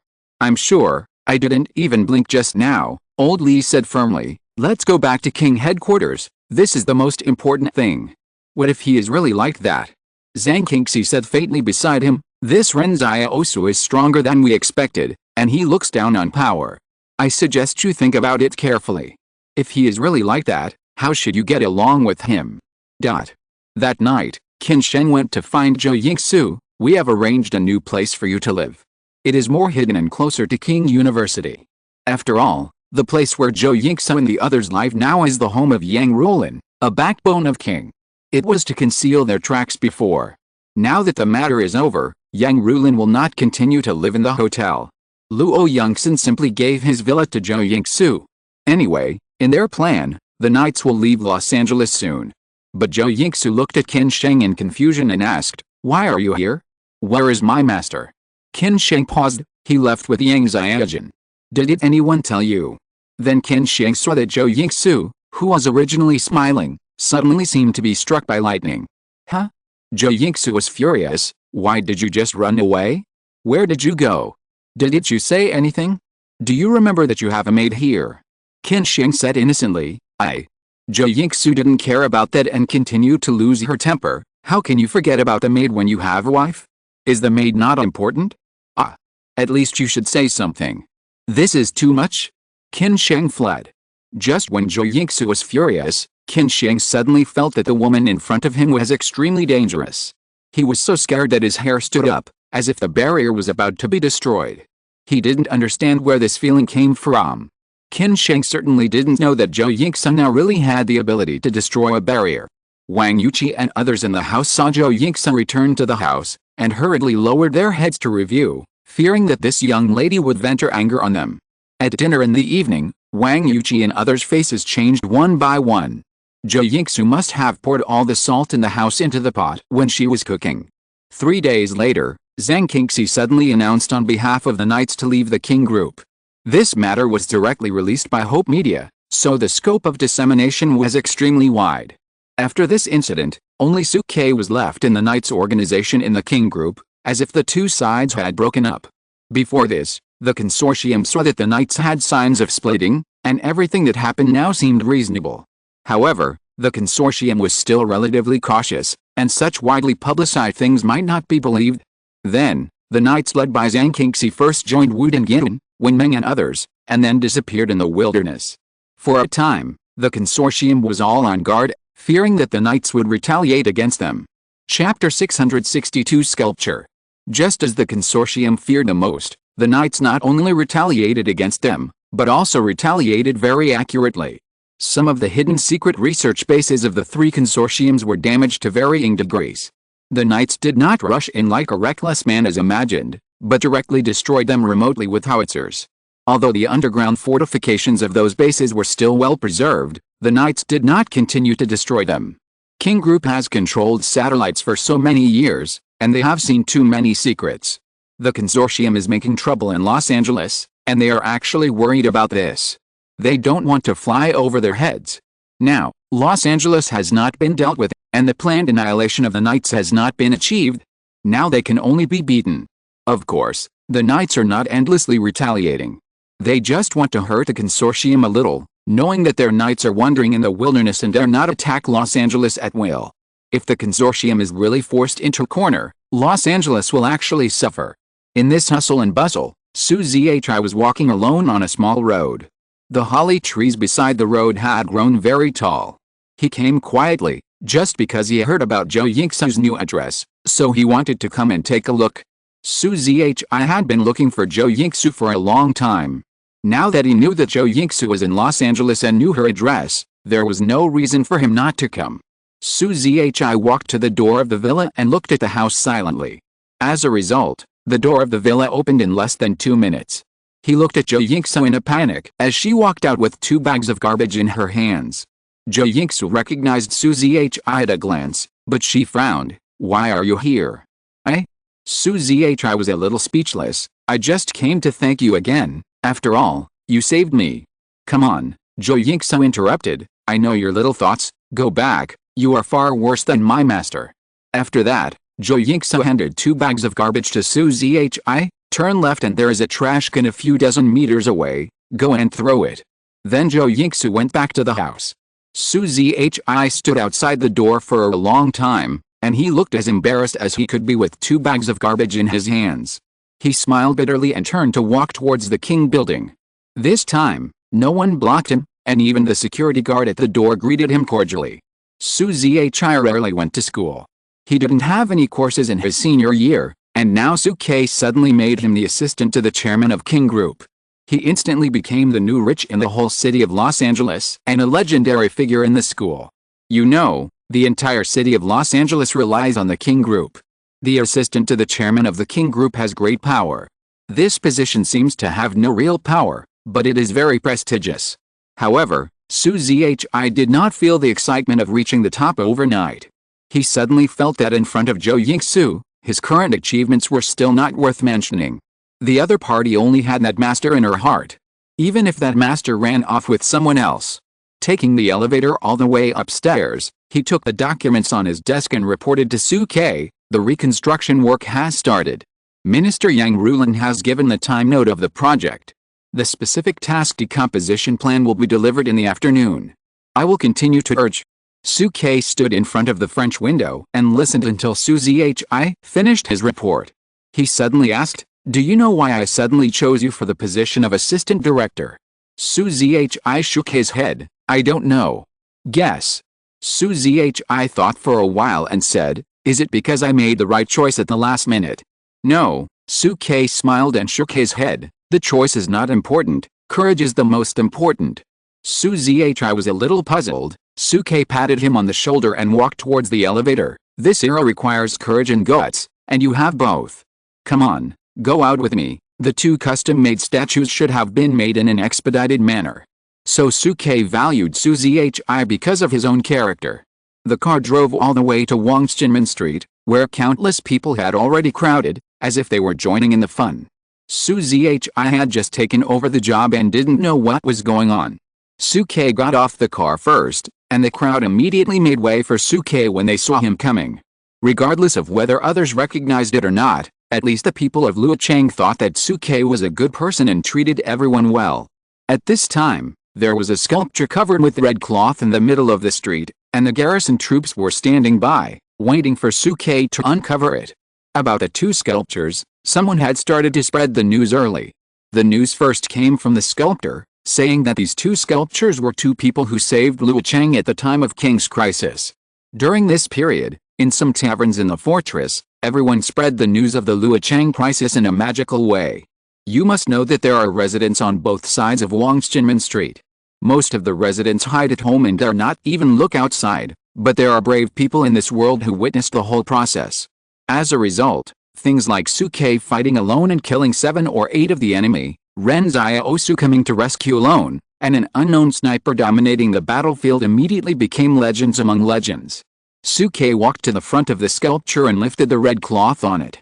One of the girls in the sculpture was wearing a peaked cap, with short hair that was almost shoulder length and neat, and the sniper rifle on her shoulder looked extremely domineering. The onlookers suddenly realized that this was the legendary sniper who dominated the battlefield. Looking at the other side, it was more strange. There was a boy with half of his body outside the steel armor and half covered by the steel armor, as if after a brutal battle, even the armor was broken. This scene had a particularly tragic feeling. However, the common point between the two sculptures was that Yang Xiaojun was wearing a peaked cap and Ren Xiaosu was wearing a hood, and their faces seemed to be hidden in the shadows and could not be seen clearly at all. Some people lamented, "That girl must be very beautiful, why did they carve a hat when carving?" In the crowd of onlookers nearby, a group of students were stunned on the spot. Others could not see the appearance of the two people, but Ren Xiaosu's steel armor and Yang Xiaojun's peaked cap were so distinctive that they could tell at a glance that this was their classmate Yang Xiaojun. The other one, wasn't it the boy who called for Zheng Hang? Zheng Hang is still crying now. He can't skip any of Jiang Su's classes, and Jiang Su asks questions in class, specifically Zheng Hang. Some time ago, everyone was still speculating that since the boy was a superhuman, would Yang Xiaojun also be extraordinary? These speculations were finally confirmed today. A student sighed and said, "In the eyes of others, we really live in a greenhouse. It is said that they killed more than 100 enemies that day. Such people are not from the same world as us." Su Zhi looked at Ren Xiaosu's sculpture and suddenly felt that the other party might be at a height that he could never reach in his lifetime. Thank you Dallin Xiaolin for becoming the new alliance of this book. The boss is generous. Recommended book. Old Superstar, a very interesting anti-routine work. It will be on the shelf soon, the book is so good. In addition, I wish the alliance leader Yang Chuo a happy birthday. Chapter 663 Grassland Business.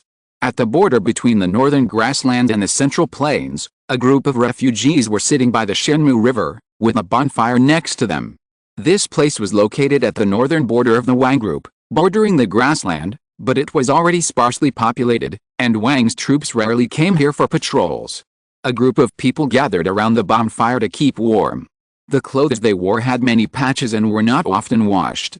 They also had homemade guns in their arms. At first glance, they were horse bandits who had been wandering in the wilderness for many years. A middle-aged man with a pointed chin and monkey cheeks said, "Brother, do you think they will come? The date we agreed on has long passed." "I don't know," a sturdy middle-aged man rubbed his hands. "Who knows what the situation is on the grassland? I heard that it's quite chaotic there. Some small tribes were destroyed when they were said to be destroyed. Then should we continue to wait? We have been waiting for 2 days, the middle-aged man with a pointed chin and monkey cheeks cursed. If the goods they bring are not as good as they say, we will have made a wasted trip. Wang Ergao, can you be quiet for a while? I have heard you nagging here for the past 2 days. If you don't want to wait, just go back," a man said and spit on the ground. The leader of the horse bandits stopped talking. The reason why he waited here for 2 days was not because he was honest or anything, but because his family was about to go out of business. They lived on the road from the Central Plains to the northwest, but the trade route between the northwest and the Central Plains had been cut off for many years.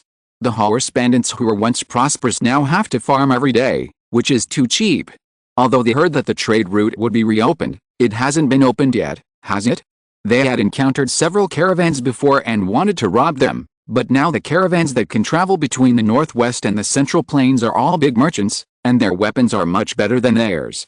Moreover, he is also a smart man. Who is the one who opened the trade route? But it's Fortress 178. This Fortress 178 is different from the consortium. If they don't open their eyes to rob caravans in the future, the group of killers in Fortress 178 may send troops to trample them without a care. The leader of the horse bandits thought, since being a horse bandit is risky, can he take advantage of this trend and do some business? But what kind of business can he do? He has no goods. So, a while ago, a herdsman came from the north on horseback and said he wanted to do business with him. The horse bandit leader named Sule was immediately tempted. The herdsman rode a very tall horse and said that they had a lot of furs from prey on the grassland, as well as beef and mutton to trade. These things are scarce in both the northwest and the central plains. Especially fur, which is one of the favorite things of the nobles in the fortress. It is the same as game. If you can wear a beautiful fur from the wilderness, you will be the most dazzling presents at the dinner. Of course, Sule heard this from others and he has never seen it with his own eyes. But it is true that there are grocery store owners in the Zhuang's fortress market town who buy fur all year round. No, now those fortresses have been returned to Fortress 178. Shenmu River is very shallow, and now because of the cold weather, it has all frozen into ice. Why do nomadic people always choose to go south in winter? It may also be partly because the rivers are passable. Just when the bandit leader Sule was thinking, there was a faint sound of horse hooves in the distance. He looked up and saw a group of people and horses walking on the frozen river, led by a young man. Sule stood up. "I'm Sule, you're late." The young man sitting on the horse smiled and said, "Good things always come late. We brought furs, lots of furs, and they look very good. Have you brought what we want?" At this time, Sule remembered something very strange. According to him, the things that the northern nomads wanted to trade should be salt or weapons, but the other party was very strange. They specifically asked for tea, cabbage, coriander, onion, ginger, garlic, pepper, Sichuan pepper and other seasonings. Of course, they also asked for antibiotics and some ironware, but the ironware they wanted was pots and pans, not knives and swords. Sule said, "Our goods are placed a few kilometers away. We have to make sure of your sincerity before we can take you to get them." The dozens of people behind Sule looked at the young man silently, and there were also hundreds of strong men behind the young man. These people were riding tall horses and following closely behind the young man. After hearing what Sule said, the young man smiled and said, "Send someone to inspect the goods." Sule winked at the middle-aged man with a pointed face and monkey cheeks, and the other party shrank back. Instead, the man who had reprimanded the middle-aged man before took the initiative to walk towards the herdsman. The young man looked at the man and praised him. "You are quite brave. What's your name?" Sule suddenly felt that the young man had the confidence of a superior. The man didn't mind and answered in a muffled voice, "Kui Kang." As he spoke, the man had already walked into the herdsman. He was surprised to see that the people and horses were carrying piles of furs on their backs. Kui Kang reached out and checked them. The furs were so well preserved that even the best hunters in the central plains could not do it.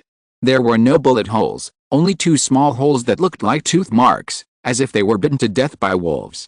If the furs here were sold to the northwest or the central plains, they would make a fortune. It would be better to sell them to the central plains, where people are richer. Kui Kang checked for half an hour before he finally finished. He turned back and shouted to Sule, "No problem." Sule took a deep breath and said to the boy, "Come with me. I'll take you to the place where the goods are placed. We have vegetables, ironware, medicines, and everything else." The boy laughed happily. "When I saw that you had no goods, I thought you were going to get something for nothing. Since you are sincere about trading with our tribe, you have made a very correct decision." During the conversation, Sule found that the boy on the other side did not seem to be afraid of their homemade guns, but these herdsmen obviously did not bring any hot weapons. Why are they so confident? You know, no matter how crude the homemade guns are, they are still guns. Sule led the way and asked in confusion, "Why don't you buy weapons or something? Why buy so many daily necessities?" The boy laughed and said, "You talk as if I want weapons. You can get them for me." There was some sarcasm in his words, but Sule really couldn't refute it. If he could get better weapons, they wouldn't have to carry homemade guns around. The boy looked at Sule and smiled, "Don't mind me, I'm just stating some facts. After this deal is done, you will slowly become richer. By then, it won't be too late for us to trade other goods." Sule was stunned for a moment. He realized that the boy actually wanted to have a long-term cooperation in the future. The other party didn't buy the gun now because the other party saw it clearly. Sule and his men couldn't get it either.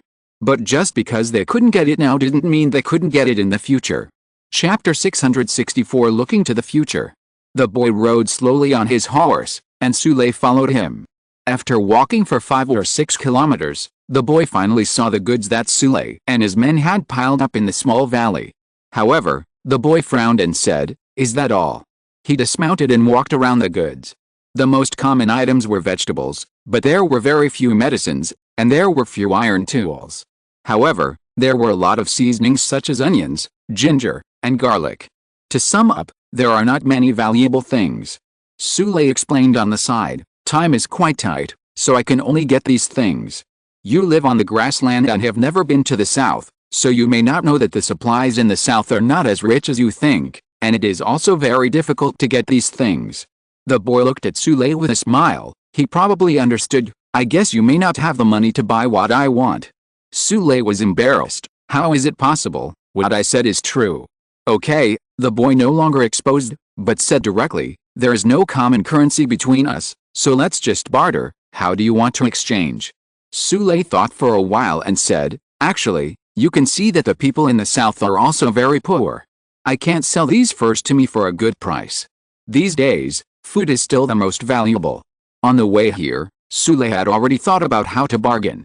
It was nothing more than bullying the northern nomads who didn't understand the situation in the Central Plains, making them think that their furs were worthless, and then raising the value of his tea, medicine, ironware, and vegetables, so that he could make a lot of money. The boy didn't refute, but continued to listen to Sule's nonsense with interest. It's not cold in our Central Plains, so there's no point in wearing furs, but ironware's rare. Do you know how much this pot is worth?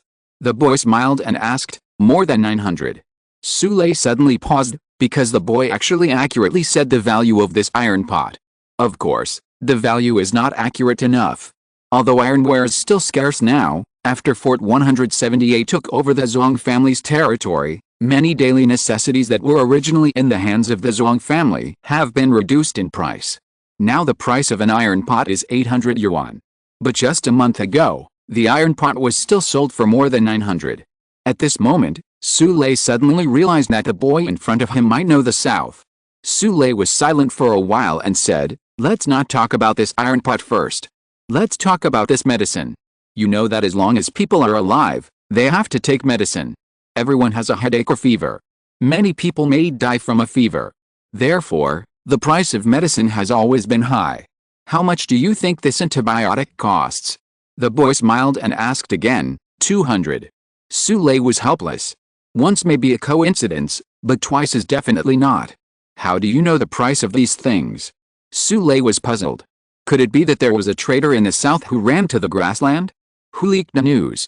But the young man laughed and said, okay, the most expensive things here are just a few dozen antibiotics and iron tools. It's obvious that you bought these things by selling everything you have. Vegetables are worthless. Although the barriers control food, they never control vegetables.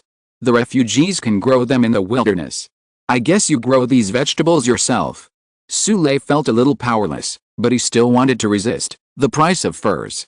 The young man interrupted with a smile. To show my sincerity, the furs I brought this time are all the best looking.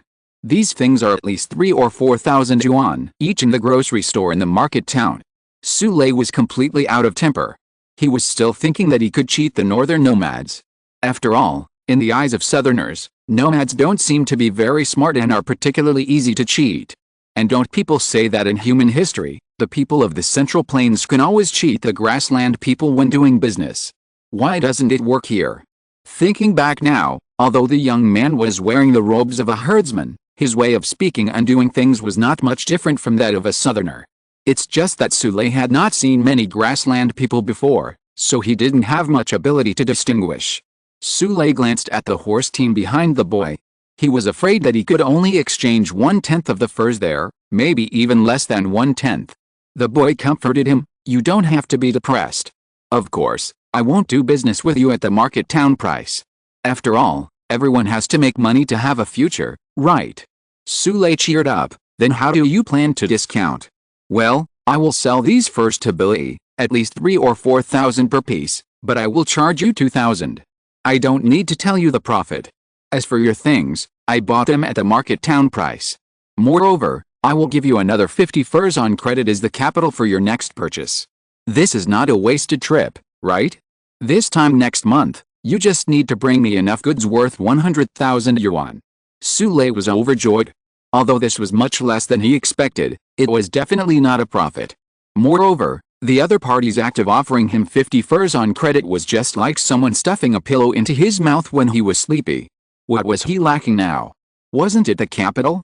However, Sule was a little confused. Aren't you afraid that I will take your 50 furs and run away? You know, these are things worth more than 100,000 yuan. The boy smiled and said, you have run hundreds of kilometers to see me with sincerity. I believe you are not a short-sighted person. If you do business honestly, you will earn several times, dozens of times, or hundreds of times more than these 50 furs in the future. You can weigh the pros and cons yourself. Of course, this is also because furs are really worthless to the boy, and he has plenty of them. A sudden business ended quickly. The herdsman behind the boy loaded all the goods brought by Sule and others onto the horse and left happily. One thing that was not satisfying was that most of the furs had to be brought back no matter how hard they tried. After all, Sule and his men were too poor and brought too little goods. On the way back, a man said to the young man with guilt, Master, the people I sent out were not good enough. I didn't expect that they found such a poor group of horse bandits. The young man smiled and said, Hassan, don't worry about the gains and losses at this moment. I believe that this group of people will bring us surprises next month. We should look at the long term. Now he is just a small horse bandit, but one day he will become a big businessman. At that time, I can get you some automatic rifles to play with. You know, there are quite a lot of arms dealers in the south. Other tribes on the grassland are now just at the level of wanting to rob something from the central plains, but in fact, doing business is the safest way.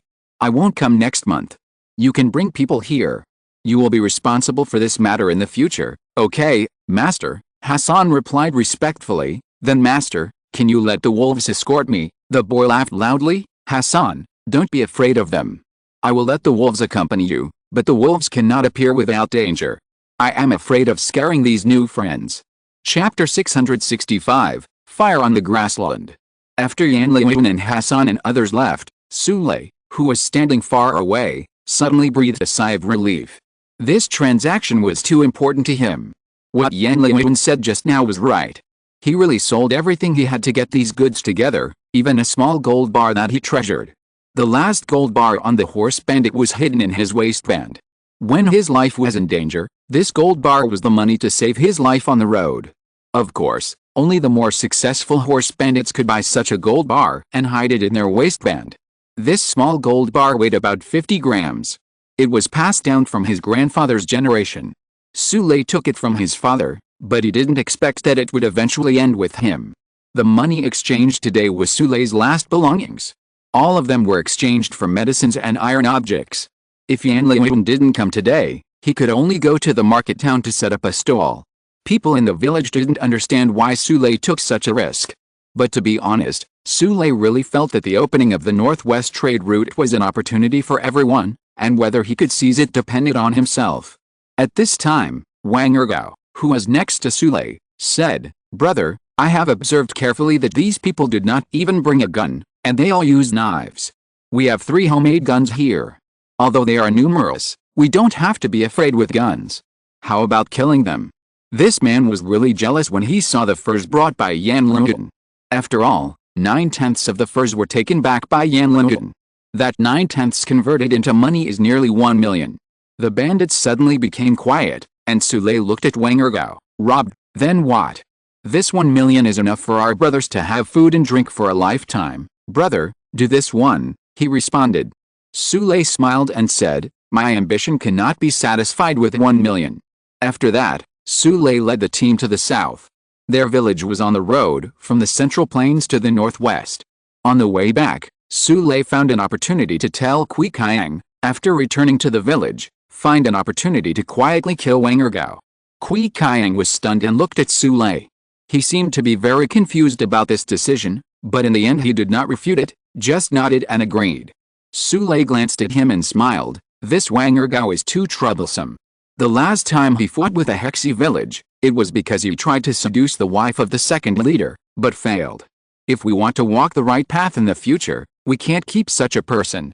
Maybe Sule could give Wang Ergao some money and let him leave to make a living, but Sule was worried that such a person would leave resentment in his heart and cause trouble for him. So, it's better to kill him directly. Sule is a horse bandit who makes a living by licking blood on the tip of a knife. He seems very polite in front of Yan Luan, but he never hesitates to kill people. Now Sule wants to change his face, and people like Wang Ergo must not be kept. Kui Kaiying didn't say anything. He was just a thug, so there was no need to think so much. Besides, he had long disliked Wang Ergo, so he killed him. It took Yan Luan 2 days to bring Hassan back to the tribe. The horses were all fast horses, and the horses that had evolved on the grassland were like the fast horses in the storyteller's stories. When the horses ran, the sweat on their bodies was steaming in the cold air. The first thing Yan Luan did when he returned to the tribe was to ask Sister Xiaoyu to cook a small pot of cabbage for him. Hassan watched in amazement. He found that when his master ate the cabbage, his face was filled with a happy smile. "Master, is it so delicious?" Kikij, who was next to him, watched from the side. She was Hassan's daughter and now stayed in Yan Luan's tent most of the time every day. This was Hassan's order. But she would not disturb Yan Luan when he was thinking about something, and would accompany Yan Luan in a daze. Although Yan Luan's days lasted for a long time every time, she did not feel depressed. Yan Luan looked at Kikij with a smile. "If you want to eat it, just try it." Kikij reached out to grab it. Yan Luan smiled bitterly and shook his head. "Didn't I teach you how to use chopsticks? Come on, eat with chopsticks." Kikij looked reluctant. "Master, do you think it's too barbaric for us to eat with our hands?" Before the disaster, the northern grassland people had already used chopsticks to eat, but after the disaster, it was obvious that using hands was more in line with their own cultural attributes and more convenient for them. Yan Luan shook his head and said, "I let everyone in the tribe use chopsticks. Some people may think that I despise you for being barbaric, but the purpose of using chopsticks is actually to keep clean. You don't know how many bacteria are on your hands, and you don't have the habit of washing your hands frequently. You have been eating meat with your hands for many years, which is also one of the reasons why the tribe had a very high child mortality rate in the past." Kikij suddenly remembered something. "By the way, the child of Bohun's family was sick, and the medicine you brought from the south got better as soon as he took it. It's amazing." Yan Luan nodded and said, "Although I brought medicine back from the south this time, we still have to be careful. Including my rule that no one in the tribe can drink raw water, they must boil it before drinking, and this is the reason." Kikij looked at Yan Luan with admiration. "So there are so many reasons? Master, how do you know so many things?" As a result, Kikij saw that Yan Luan's expression suddenly dimmed. "My brother taught me all these." "Do you have a brother?" Kikij was like a happy little bird, but Yan Luan no longer answered her question, but asked her to find her mother. Kikij understood that Yan Luan wanted to be alone for a while. But just when Kikij opened the tent, Yan Luan saw someone coming from afar through the open curtain. He walked out of the tent and waited quietly. There were many people on the other side, wearing black clothes, obviously from the Central Plains. Hassan asked, "Master, do you want to stop them?" "Don't act rashly, tell everyone not to talk nonsense, I will handle it," Yan Luan said and took a deep breath. In fact, he had never dealt with people from the Central Plains, so how to deal with the relationship with them still required improvisation. Gradually, the figure in the distance was getting closer and closer. The other party came on foot, and even had a knife on his waist. Hassan called out all the light and strong men in the tribe and waited for them. However, when Yan Luan gradually saw the flame mark on the other party's chest, his pupils immediately shrank. These nearly 100 people who came to the northern grasslands were actually from the Fire Seed Company. Sister Xiaoyu looked at Yan Luan a little nervously, and Yan Luan smiled and said, "First ask why you are here, and then we can just start fighting." Chapter 666, Zhou Yingsu, Who Doesn't Tell the Truth. Located in the northwest of Wang's, in the wilderness of a forest that stretches for hundreds of kilometers, Ren Xiaosu was walking alone and carefully in the valley. The forest beside him was already full of dead branches.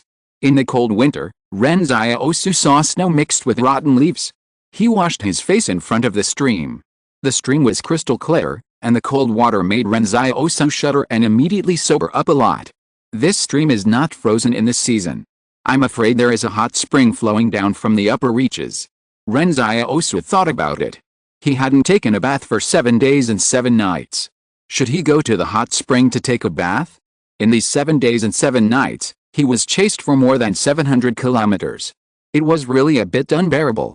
But before he could think about it, gunfire appeared in the distance, and a bullet suddenly came and shot into the stream in front of him, breaking the rocks in the stream and splashing water all over him. Ren Xiaosu wanted to cry but had no tears. How could the girl be so angry? He and Jo Yingsu were really innocent. They had worn gloves when they entered barrier number 61. But he didn't have time to think about it and turned around and went into the forest again.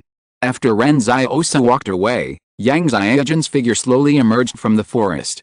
She walked to the stream and washed her face slowly. If it wasn't too cold in this season, she would even want to wash her hair. What a fool, Yang Xiaojin said to herself. Obviously, the other party only needed to apologize, but she was forced to chase him for more than 700 kilometers. To be honest, it was not only Ren Xiaosu who couldn't bear it, but she was also a little bit overwhelmed. However, she must not lose in momentum, otherwise, if this boy finds a few more maids in the future, where can she go to reason? Huh? Exclamation mark. Yang Xiaojin heard about the story of the mysterious boy and his maid when she was still in King University. Yang Xiaojin really didn't expect that Ren Xiaosu could do such a thing after not seeing him for a few days. A pretty and handsome man, but he has such a treacherous mind. Thinking of this, Yang Xiaojin stood up again and waded through the stream decisively. The boots on her feet were of excellent quality waterproof combat boots, but after running for 7 days, the soles of her shoes were almost worn out. After entering the forest, Yang Xiaojin looked at the ground calmly. It was the season after the snow, and the footprints left by Ren Xiaosu on the ground were clear. She was not worried at all that she would lose him. But as she walked, Yang Xiaojin suddenly stopped, because the footprints on the ground disappeared.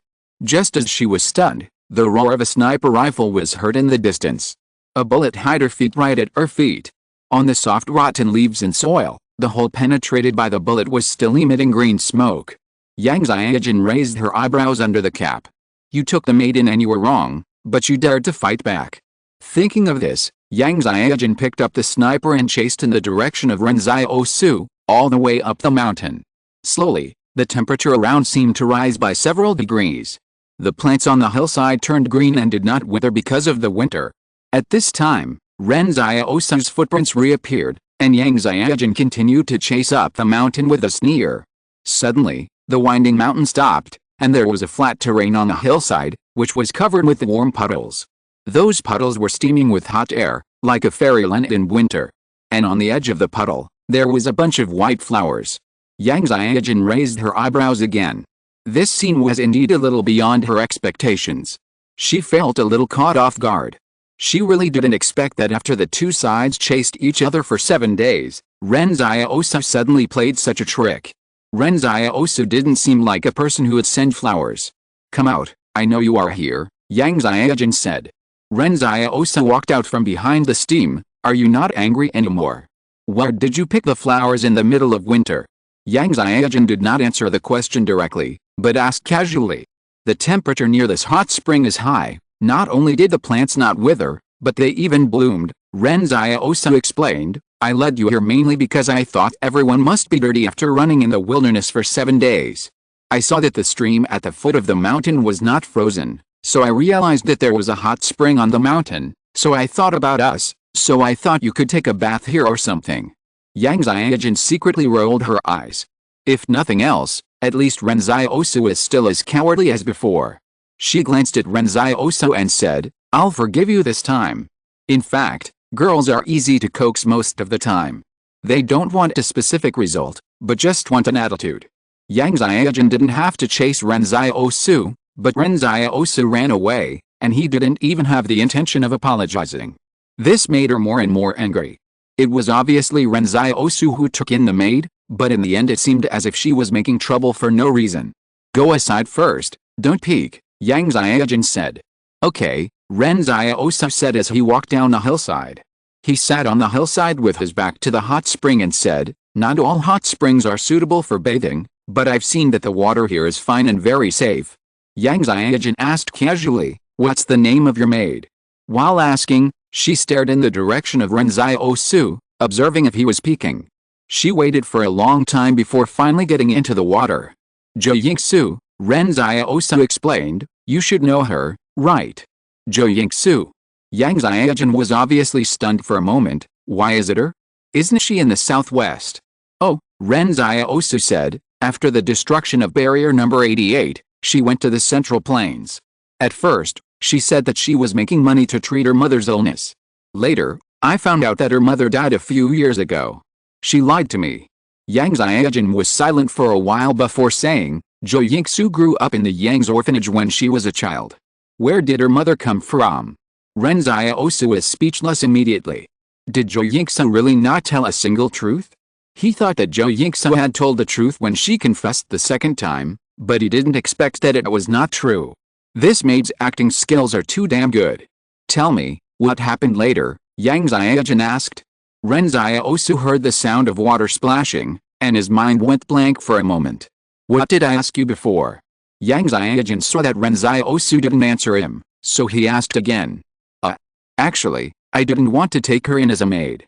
At first, I just wanted to join Anjing Temple through her. Didn't you say that after becoming an official member of Anjing Temple, you can ask Anjing Temple to do something for you? I was thinking of asking Anjing Temple to find you. Ren Xiaosu recovered and blushed. She and I were just partners at the beginning. Chapter 667 Wang and Anjing Temple. It's a good cooperation, Yang Xiaojun said with emotion. We have become her servants after cooperating for so long. Ren Xiaosu hurriedly explained, I was originally pretending to be her assistant, but when I rescued her once, she called me master, and then she got into the role. So you got into the role too? Yang Xiaojun asked curiously. Ahem, no, Ren Xiaosu said, I mainly wanted to find you through Anjing Temple. Then do you know that Anjing Temple and the thugs are actually two organizations with the same roots? Yang Xiaojun sighed. In fact, she should have thought of it earlier. Ren Xiaosu made such a big fuss in the northwest, how could Yang Anjing not know that Ren Xiaosu is still alive? You know, the intelligence network under her aunt is comparable to that of a consortium. Otherwise, the thugs and Anjing Temple would not have been able to form their current scale. Therefore, during the days when Yang Xiaojun was at King University, she wrote to Yang Anjing again and again to ask if Ren Xiaosu is still alive, but the other party always replied that there was no news. In fact, it was Yang Anjing who concealed it from her, just like the time when they parted ways in Los Angeles. Yang Anjing said that there was no love that could stand the test of time in this world, and no one would wait for another person forever. She, Yang Xiaojun, was willing to wait, which only showed that she was stupid. But there are two fools in this world. Thinking of this, Yang Xiaojun's tone softened a little. The thugs were founded by my aunt in the early years, but after destroying some consortium's nuclear test bases, various consortiums began to target the thugs, so she re-established Anjing Temple as a disguise for the thugs. Wait, Ren Xiaosu was stunned, which meant that he had actually been very close to Yang Xiaojun. Then should I tell the people in Anjing Temple that I'm looking for Yang Xiaojun? Yang Xiaojun thought for a while and said, you probably won't be able to find me even if you say it. Why? Ren Xiaosu was puzzled. Yang Xiaojun did not answer this question, because Yang Anjing was her only remaining family after all, and she didn't want Ren Xiaosu to have any prejudice against Yang Anjing, so she chose to avoid this question. Ren Xiaosu didn't feel embarrassed seeing that she didn't want to answer, but changed the subject. I heard from the Knights that Anjing Temple was also involved in the Los Angeles crisis this time. Why? Does your aunt also want to obtain satellites? But the problem is that Anjing Temple and the thugs are homeless, so there is no use for these 7 satellites, right? Yang Xiaojun thought for a while and said, I guess she is trying to seize these 7 satellites for the Wang family. For the Wang family. Ren Xiaosu really didn't expect this to be the answer. What is the relationship between Anjing Temple, the thugs and the Wang family? The thugs have nothing to do with the Wang family, but Anjing Temple has cooperated with the Wang family over the years, Yang Xiaojun explained. Why? Ren Xiaosu felt very strange. Do your aunt and Wang have any common interests? And it will be okay for you to tell me these secrets. Yang Xiaojun paused and lowered her voice. You are not an outsider, it's okay. My aunt didn't want nuclear weapons to reappear in the world at the beginning, but later she found that no matter what means she used, those who wanted to master nuclear weapons always emerged in an endless stream, so she gradually began to want to find her way to cure the root cause and symptoms. So she found it from Wangs. Ren Xiaosu recalled the characteristics of Wangs. Is it artificial intelligence? Why can artificial intelligence solve this problem? Because artificial intelligence is absolutely fair, Yang Xiaojun said. When people manage people, there will always be human feelings and personal feelings. A few years ago, Wang Shengzi was robbed in his own fortress. A bullet hit him, causing him to be paralyzed below the waist. Later, Wang's thorough investigation of the matter found that in fact, the robber had committed many crimes. Someone from the order department had put him in jail. According to common sense, such a person would never be able to leave prison for the rest of his life, but this person bribed the prison guards and actually got many opportunities for commutation of sentence in there. So Wang Shengzi advocates artificial intelligence so much because he thinks that artificial intelligence will not make such mistakes and will not be bribed by anyone. Ren Xiaosu asked. It should be like this, Yang Xiaojun said, and the facts have also proved that Wang's barrier does have a very low crime rate in this era, and even if someone commits a crime, they will be caught quickly. After these criminals are put in prison, whether they have reformed is completely reviewed by artificial intelligence, and no one can accept bribes under its nose. Ren Xiaosu sighed. In fact, he had a feeling a long time ago that no matter whether he likes the thugs, Wangs, Qings, or fire, these forces are actually just doing things according to their own principles and positions. Ren Xiaosu can have his own principles and beliefs, Jiang Su and colleagues at Hope Media can have them, and Wangs and fire can have them too. For example, when barrier number 74 was attacked by the experimental subjects, didn't fire company stand up? Who can judge from a high position who is right and who is wrong? Moreover, Ren Xiaosu had no position to discuss whether he recognized artificial intelligence or not. After all, this matter had nothing to do with him, and he did not live in the Wang family's fortress. Does your aunt think that as long as artificial intelligence can become a fair third-party manager, perhaps there will be no more nuclear weapons? What if the Wang family studies it themselves? Ren Xiaosu said. It seems that the 10 principles written by Wang Shengzi in artificial intelligence include the rule that all nuclear weapons must be destroyed, Yang Xiaojun explained, but I don't know the details. I have not had much contact with the Anjing Temple and the thugs in the Central Plains, so some things are still unclear. Then why did the Wang family see 7 satellites? Ren Xiaosu returned to the original topic. Probably because these 7 satellites may be the last link in the Wang family's artificial intelligence plan, the Sky Eye, Yang Xiaojun said. For some reason, Ren Xiaosu suddenly felt a little uncomfortable. He always felt that it was not a good thing for someone to always be watching him in the sky. No matter who was watching him, he didn't like being monitored. However, Yang Xiaojun dispelled his doubts. In fact, the 7 satellites can only observe the outline of the terrain at most, but they cannot see the appearance of each person. King's 7 satellites do not have that ability. My aunt helped Wang seize these 7 satellites. She must want to find Qing's nuclear test base.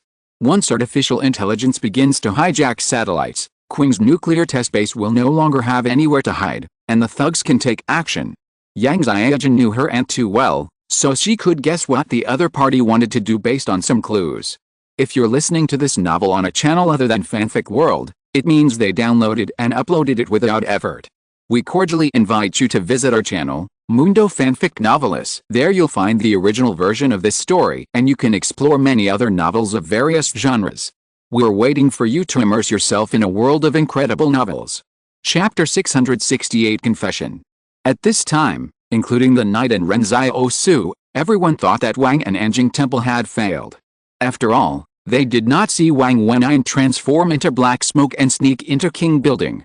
After that, the satellite continued to operate as usual, with no signs of being hijacked. Only Yang Xiaojun knew that Yang Anjing had planned for so long and must have succeeded, otherwise her aunt would not have been so calm that night. Over the years, the only person who made the thugs fail was Qing Zhen.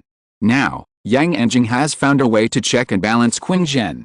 While Ren Xiaosu was thinking about the problem, he suddenly heard Yang Xiaojun behind him say, "Do you want to take a shower? You haven't taken a shower for more than a week." Ren Xiaosu asked in a trembling voice, Can I? Of course, Yang Xiaojun replied, "Don't you mind that you are dirty?" Ren Xiaosu was suddenly overwhelmed by the huge joy. He said cautiously, "Then I will go over. Come here." However, Ren Xiaosu climbed back to the halfway point of the mountain with his hands and feet, and saw that Yang Xiaojun had already put on his clothes without knowing when. She was looking at him with a smile. Okay, a little better than before. This was probably talking about the previous tent incident. Ren Xiaosu was speechless. He didn't even hear the sound of water. Yang Xiaojun must have been deliberately teasing him. Sometimes Ren Xiaosu felt that he couldn't give Yang Xiaojun an accurate definition to evaluate what kind of girl she was.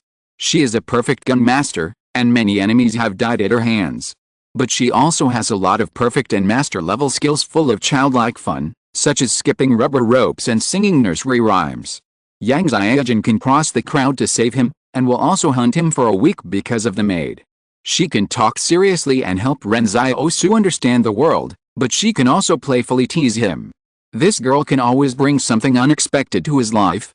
Okay, let's take a shower. Yang Xiaojun waved her hand and walked towards the hillside. Don't use the pool I just used. Who cares? Really, am I that kind of person? Ren Xiaosu is speechless.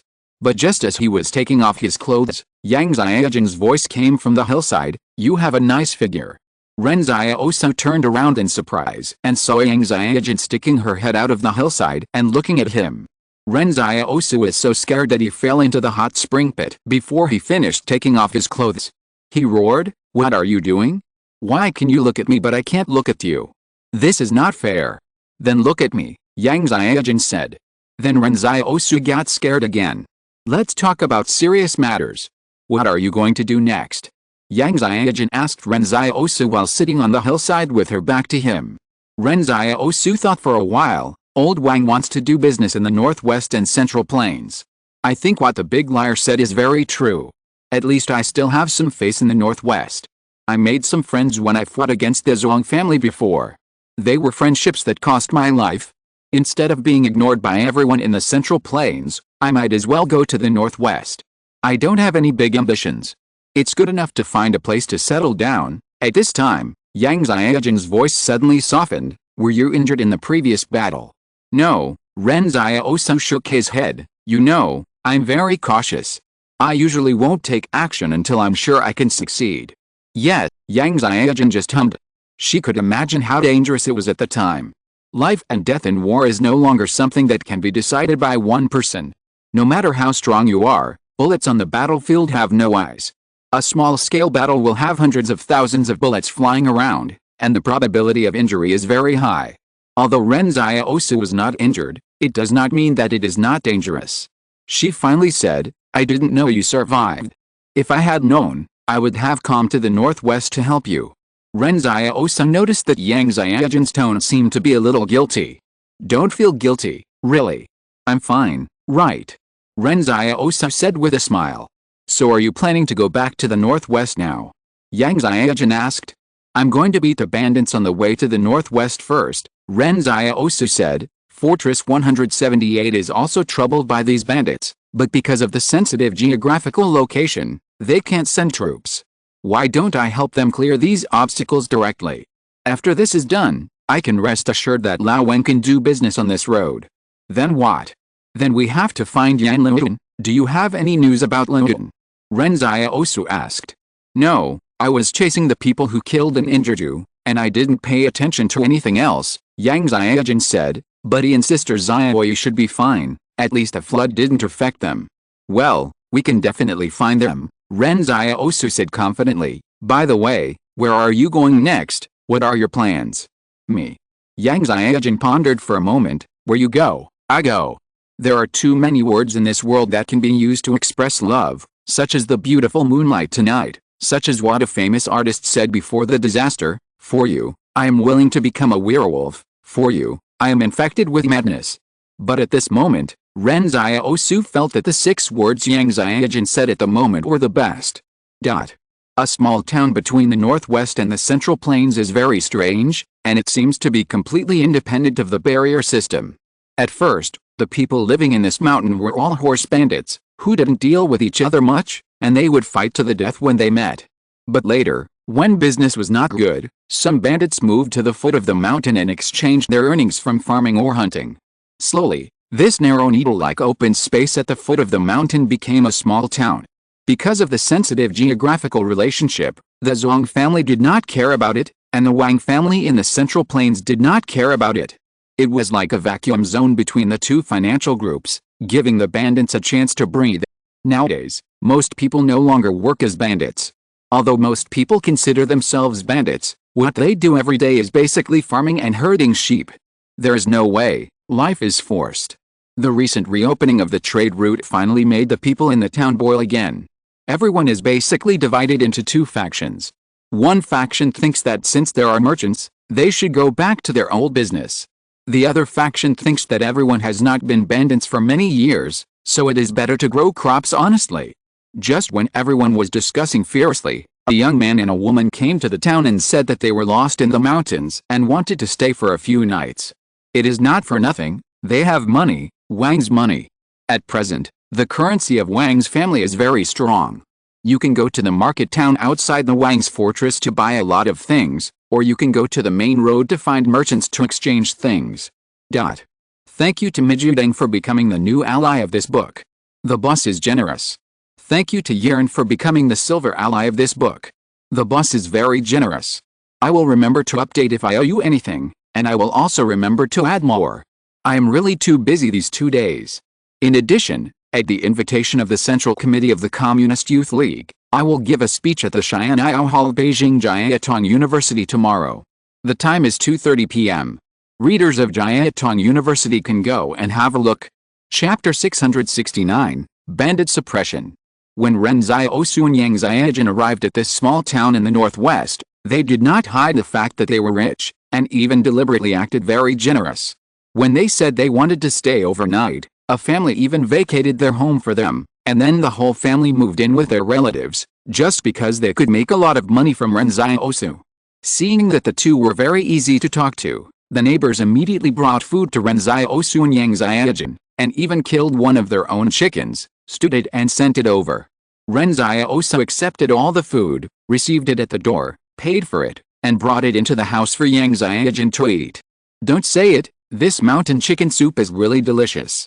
After closing the door, Yang Xiaojin drank chicken soup while saying, "Are you planning to tell them that you are rich, and then wait for them to take action and then wipe out all the bandits here?" Ren Xiaosu looked out through the crack in the door. Many refugees from the town outside were quietly discussing not far from them. He said, "You can see that there are so many of them. If we go to the door directly to kill them, they will run away. We don't have to go all over the mountains to catch them. There are only 2 of them. It will be good if we can catch 1/5 of them." Yang Xiaojin asked with a smile, "Didn't we agree to announce to the public that you are brother and sister? Why did you suddenly change your mind?" "I just thought that we don't look like brother and sister." "What if we are exposed as brother and sister?" Ren Xiaosu muttered. Yang Xiaojin raised her eyebrows, implying that they were more like a couple. "I didn't promise you anything." Ren Xiaosu looked at her. "I went to King University to vent your anger. You said that the person you like is not a flower in a greenhouse, so I killed so many gangsters and then said that I was the one you like." Wait, Yang Xiaojin heard about this for the first time. She paused for a long time before saying, "I just said it casually. It was obviously you who liked me first." Ren Xiaosu smiled naively. "It's all the same, all the same." Yang Xiaojin found that Ren Xiaosu was usually very shameless, but that only stayed in words. His actual actions were as cowardly as ever. They don't know our situation now, so they probably won't take action for a while. Ren Xiaosu thought for a while and said, "But I always feel that this town is a bit strange. It doesn't look like a group of horse bandits." However, at this moment, a group of people came back from outside the town, and all the refugees in the town rushed up to them. "Lazy, I heard that you took people to the north to do business with people on the grassland. How was it? Did you gain anything?" Sule smiled and patted the fur on his shoulder. "Look, what is this?" Some refugees saw the shiny fur and their eyes turned green. Some wanted to touch it, but were avoided by Sule and others. Sule scolded with a smile, "These are the goods given to us on credit by our financier. He is the hero of the grassland. You can't afford to pay for it if you damage it." Although Ren Xiaosu closed the door of the room, he could hear the noise outside clearly. "Grassland? Xiaojin, do you know anything about grassland? You haven't been to it before. It's quite chaotic over there in the grassland. There are nomadic peoples fighting each other. Occasionally they go south to rob factories or refugees near the 176 fortress, but they rarely come to places further south." Yang Xiaojin thought for a while and explained, "However, the tribes on the grassland haven't come to the central plains for several years, so everyone has almost forgotten about them. Moreover, There is no strong military force over there in the grassland. It should still be in the era of cold weapons. Firearms are only in the hands of a few people, so there is nothing to be afraid of. Then why doesn't the Central Plains go and beat them down? Ren Xiaosu asked puzzledly. From what Yang Xiaojin said, the combat effectiveness of the grassland people seemed to be very weak. It's not easy to fight. Yang Xiaojin shook her head. Let's not talk about the unfamiliarity with the climate and terrain. The main reason is that the cattle, sheep and horses there have evolved to be very powerful. They can fight when they come to the Central Plains, but if the Central Plains people go to the north, they want to hide, and the consortium can't catch them at all. Unless there is a consortium willing to fight them to the death, otherwise it will be a thankless task. Ren Xiaosu understood. On the one hand, it was because the nomadic people were highly mobile. The armored travel army of the Central Plains could only average 60 kilometers per hour at most, but the nomadic people could beat them in minutes, so it was easy to run. On the other hand, there were not many resources on the grassland. The biggest resource was beef and mutton. Since there was no big threat on the grassland, there was no need for everyone to mobilize so many troops to target the northern grassland. It would not be good if other consortiums took advantage of the situation. However, Yang Xiaojin changed the subject. The Central Plains has always imposed restrictions and sanctions on the north, prohibiting anyone from selling arms to the north to avoid any new problems. Ren Xiaosu asked in confusion, I understand this, but they have neither tanks nor armored vehicles. If we give them guns, they won't be able to cause any trouble. Isn't it said that the age of firearms is the end of cavalry? No, this is a misunderstanding of many people, Yang Xiaojin explained. In fact, in human history, among the top 10 powerful empires, a small half were cavalry empires in the age of firearms. They dragged artillery to attack cities and the enemy had no way to stop them. Later, cavalry was eliminated because the mobility of horses was surpassed by modern technology, but if horses have also evolved, no one knows what the outcome will be before the fight. As Yang Xiaojin said, if the grassland people now have hot weapons, it is not certain whether they can beat anyone, so there is no need to continue discussing it. I just heard someone outside say, lazy, it seems that all the goods you bought before have been sold, right? Su Lei smiled and said, of course, and the heroes on the grassland are very generous. In that case, why don't you lead everyone to make money together? A shrill voice shouted, it's not easy for us to be horse bandits, why don't we all follow you, Su Lei, to do business together? But I heard Su Lei laughed, Li Mezi, what did you say when I asked you to join the gang before? Didn't you say that doing business with grassland people is unreliable, and that they have no money and are barbaric? It's a bit late to join now, isn't it? Lazy, you can't say that. We are all from the same village and grew up in the same town. Don't you want to help us? Su Lei replied calmly, no. Su Lei finally had a good way out, and he would not allow anyone in the town to ruin his business. Suddenly, the shrill voice asked, hey, where's Wang Ergao? Did he go with you? Why didn't he come back? Chapter 670, Small Town Riot. Originally, Su Lei wanted to find a chance to kill Wang Ergao after returning to the market town. He was a ruthless man who wanted to do great things. If he said he would kill someone, he would definitely kill him. He had discussed it with Kui Kaiang on the way. In the end, Kui Kaiang reminded him that since he would have to kill Wang Ergao sooner or later, he should kill him earlier. Otherwise, when he returned to the market town, Wang Ergao had other ideas and colluded with other bandits to rob their business, which would be troublesome. After all, Wang Ergao knew the transaction location. The gold master on the grassland wanted the goods, but he didn't care who delivered the goods.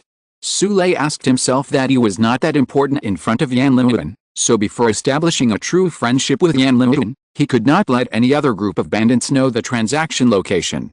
Therefore, Su Lei went all out and killed Wang Ergao with his own hands. At this time, being questioned in person, Su Lei just looked at the other party coldly. Wang Ergao went to Central Plains to seek refuge with his relatives. I thought that since he has such a bright future, there is no need for me to stop him, right? But the other party did not believe Su Lei's statement at all, but responded tit for tat, I think you killed him? When did Wang Ergao have relatives in Central Plains? The other party thought Su Lei would be angry, but Su Lei laughed. Su Lei looked around. When did you care about other people's life and death? Even if I kill Wang Ergao, so what? Do you want to avenge him? Have you thought about the consequences? Sule knew this group of people too well. Killing him was killing him. Wang Ergao didn't have many friends. He was not afraid of anyone coming to avenge him. Among the group of onlookers, an atmosphere of tension was heating up. Seeing that no one spoke, Sule sneered, "I will stay in the market town tonight, and then take my brothers to Fortress 178 tomorrow.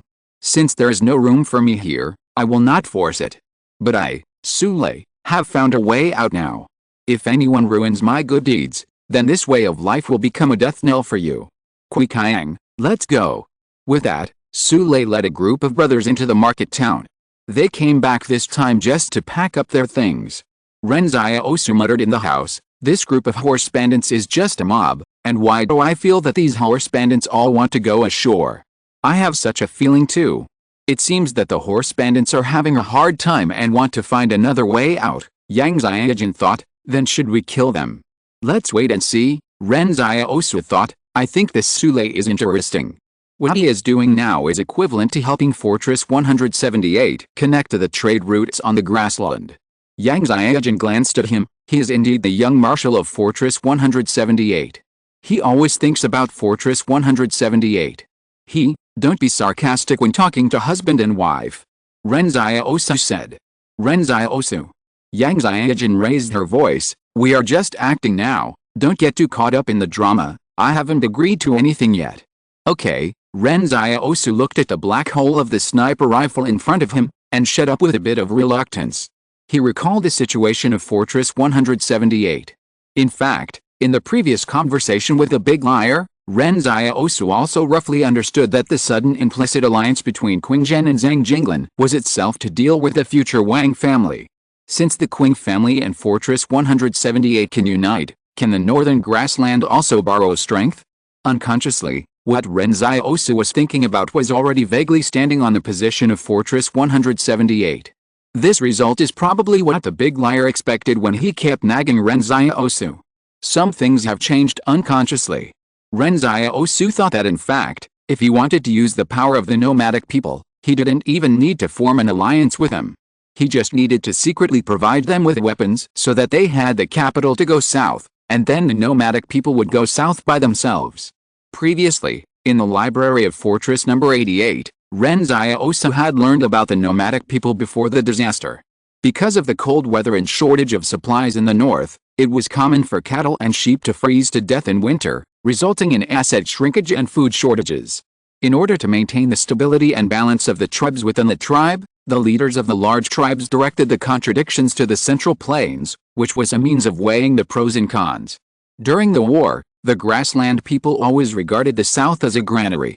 Therefore, if the enemy of Fortress number 178 and the Qing family in the future is really the Wang family, then Sule, who can do business with the grassland people and no longer be a horse bandit, has become the key point at the moment.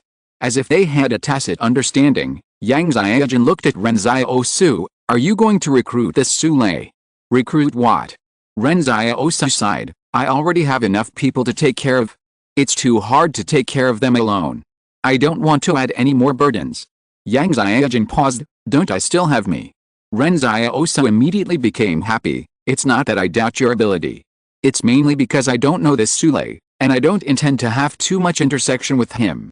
What I want here is to show him a clear way. As long as he goes to the 144th fortress and reports my name to find Zhang Xiaoman will definitely report Sule's affairs to Mr. Zhang.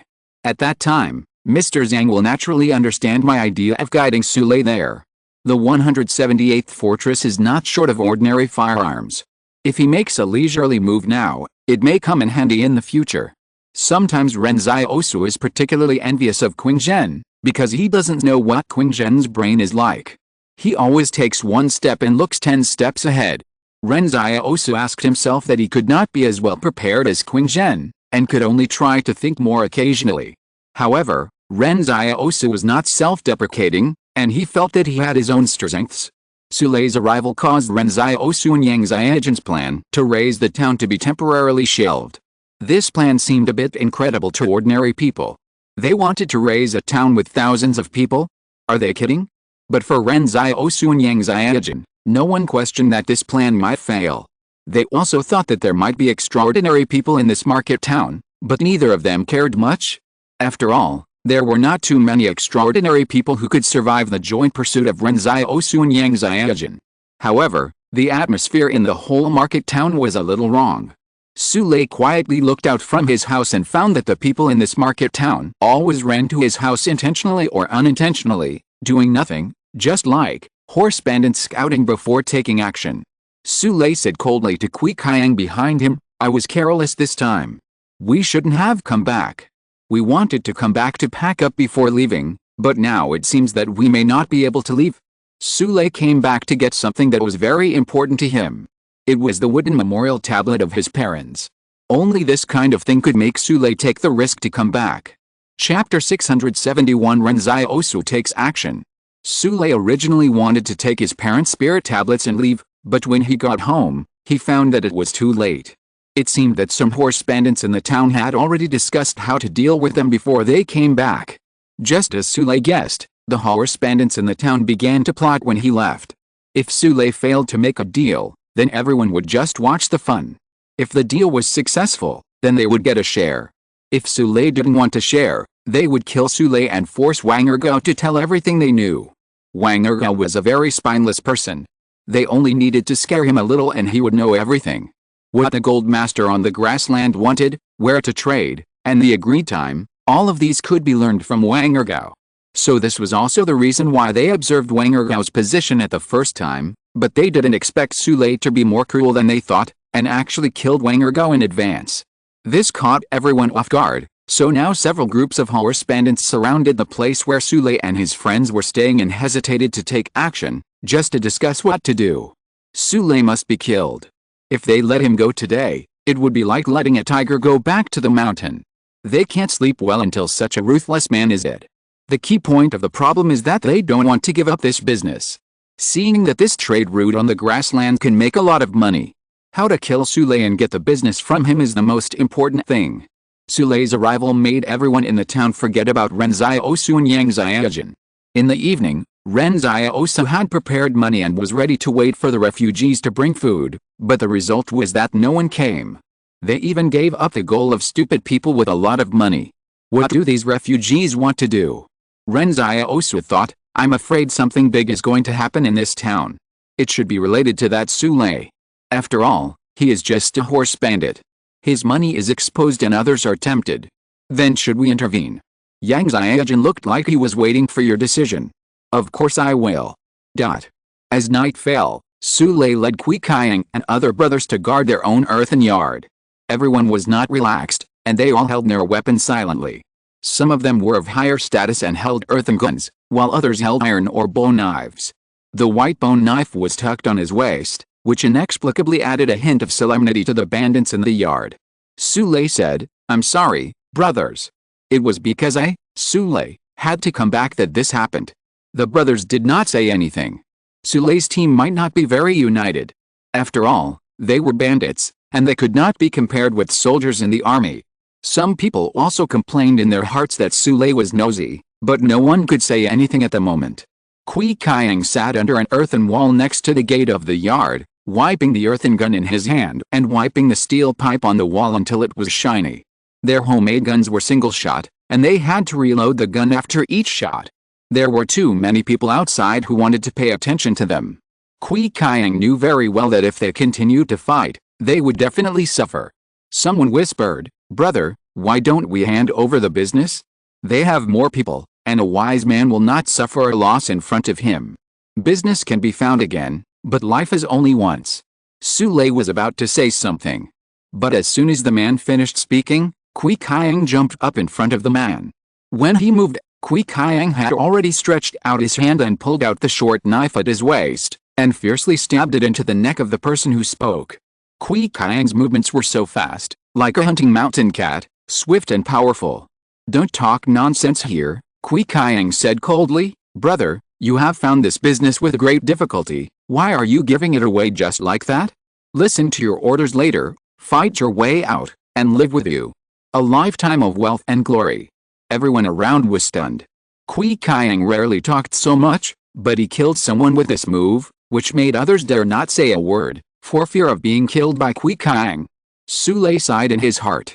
He originally thought about handing over the business, but Kui Kaiang took action without asking him.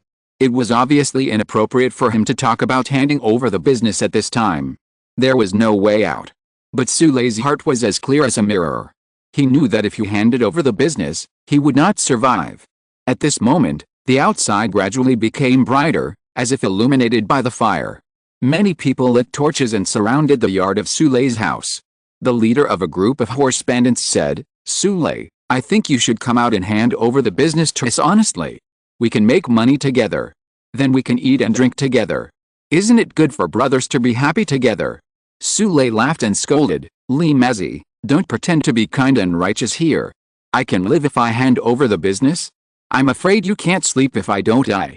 Li Mezi said coldly, "I'll give you 10 numbers, come out by yourself, otherwise we will set fire to your yard after the count, and see if you can come out."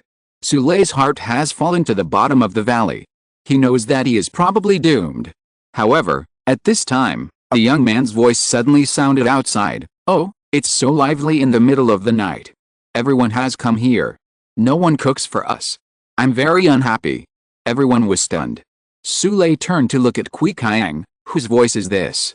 I haven't heard it before." Kui Kaiang shook his head. They didn't know that there were strangers in this small town.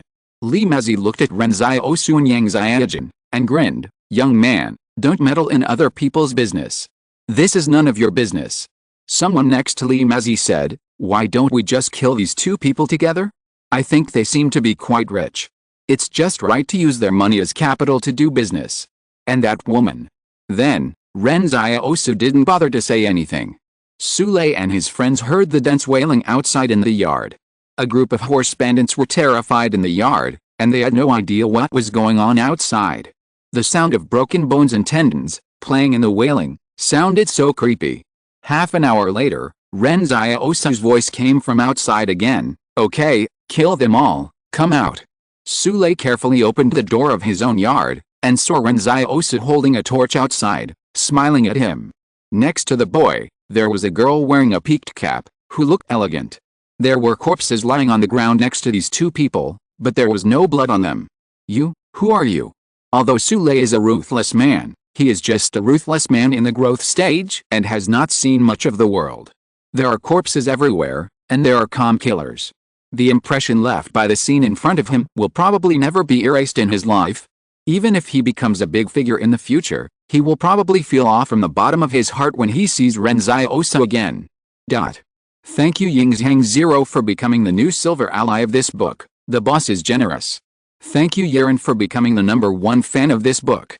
The two of you surprised me yesterday. Thank you very much.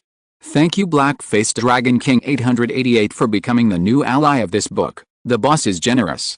Thank you Sankianshiji 333 and Kenwoya Bayodu for the large rewards.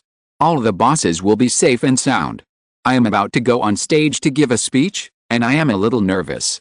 Chapter 672, Fire in Experimental Subject 001. Before Ren Xiaosu showed up, Sule thought he would definitely die today. After all, several gangs of bandits had united to kill him. But now, for some reason, they only heard a wailing outside in the yard, and when they came out, the bandits had already turned into corpses. Sule asked cautiously, "You two are?" Ren Xiaosu smiled and looked at Sule. "Do you know that there is a superhuman in your town?" To be honest, Ren Xiaosu was also quite surprised. He really didn't expect that there would be a superhuman in the bandit town. Sule was stunned when he heard this. Superhuman? Who is the superhuman? Where is he? Ren Xiaosu explained, "Oh, don't worry, he's dead." Sule was speechless immediately. The superhuman died just like that? Why did the other party sound so relaxed when killing a superhuman? Ren Xiaosu looked at Sule and asked curiously, "What kind of business do you have with the grassland people?" "I bring ironware, medicine, vegetables, tea, and salt from the south to trade with them in exchange for the furs of prey they have," Sule explained carefully. "We don't sell any contraband, you." "Oh, no need to explain this to me, I don't care about this," Ren Xiaosu said. "I heard that you are going to Fortress 178 to trade." Yes, Sule responded quickly. "I want to sell these furs in my hands, and then buy new supplies to send to the north." Sule didn't tell a single lie. Not only was he ruthless, He was also a smart man. Since the young man in front of him could kill all the bandits, he could kill him as well. Facing such a person who holds the power of life and death over you, the only way to survive may be to tell the truth. Ren Xiaosu looked at Sule, thought for a while and said, "Take the goods to the 144th barrier and find Zhang Xiaoman, the commander of the 178th fortress. Tell him that his comrades in the Sharp Knife Company asked you to go. Naturally, someone will treat you well. The 178th fortress now really needs people like you to go back to the trade route. Do business boldly and don't be abandoned anymore." Really? Sule was surprised by the unexpected surprise. The young man in front of him obviously had a good relationship with the 178th fortress. If he could get in touch with the 178th fortress through him, wouldn't this business be more secure? Moreover, he knew very well that the grassland actually needed weapons, and the young hero also needed weapons, but he just felt that Sule couldn't get them now. If he could really get in touch with the 178th fortress in the future, wouldn't he be able to add a business of selling weapons to the grassland? That would be a chance to make a lot of money. At this time, Ren Xiaosu suddenly became puzzled. How did you get in touch with the grassland people, and why do they want to do business with the southerners? Sule told him truthfully. Suddenly one day, a herdsman came to the village on a tall horse, and then said that he wanted to make a fortune. He would go to Shenmu River hundreds of kilometers away a month later, bringing ironware, medicine, vegetables and other things. Ren Xiaosu was curious, "So you took the things with you? Why didn't other people in the town go?" "They didn't want to run so far, and they were worried that the nomads were cheating them," Sule explained. "If they weren't lazy, this group of people wouldn't have fallen here to become horse bandits, so it's normal that no one went." "Then why did you go?" Ren Xiaosu said. "Because I don't want to stay here forever. I heard that the northwest trade route has been reopened. Whether it is Fort 178 or Wang's, everyone is welcome to do business. I think it is better to go out and do business than to stay here for the rest of my life," Sule explained. "A real man." Stop, don't talk nonsense to me here," Ren Xiaosu interrupted unhappily. "Are the people doing business with you a big tribe on the grassland? Tell me your impression." Sule hurriedly said, "The leader of the other side is a mysterious young man. They don't have a gun in their hands, but they are calm and seem to be not afraid of any storm we can stir up. They have the attitude of a grassland hero. What they want is very strange." However, at this moment, Yang Xiaojin's body sounded a text message notification sound. She took out her phone and looked at it. Ren Xiaosu found that Yang Xiaojin's phone was very similar to the A-level killer phone of Anjing Temple, but it seemed to have more functions. At this time, Ren Xiaosu also figured out one thing. He had been curious about why Anjing Temple, as an assassin organization, had a communication network using telephones as a tool. Apart from anything else, at least Anjing Temple needs a satellite to do this, right? So now think about it. At that time Anjing Temple and Wang's consortium had already cooperated, and the reason why Anjing Temple could use the phone is the killer's communication network was also relying on the original satellite of Wang's consortium. Thinking of this, Ren Xiaosu also took out two phones from the storage space, one C-class and one B-class. Ren Xiaosu suddenly discovered that as soon as he took out his phone, both phones received messages at the same time. Huazhong Company suspected that they had captured the experimental target in the northern grasslands and were now on their way back to the experimental base of Huazhong Company. The killers could intercept and kill them. The mission reward. Seeing this, Ren Xiaosu first looked at Sule. "Take the goods to the 144th barrier and do as I tell you. Naturally, people from the 178th fortress will take care of you. Not to mention selling medicines and ironware, there are more things to sell to the grasslands." Sule nodded in surprise. Okay, thank you." With that, Sule led his brothers to the outside of the town. He knew that Ren Xiaosu was probably here for business, so he didn't have time to waste with him. As a result, when Ren Xiaosu drove Sule and others away, a man next to Sule passed by Ren Xiaosu, and took advantage of the moment when others were not paying attention, and whispered, "Say hello to the young marshal." Ren Xiaosu didn't know whether to laugh or cry. This damn Wang Fingyan was really amazing.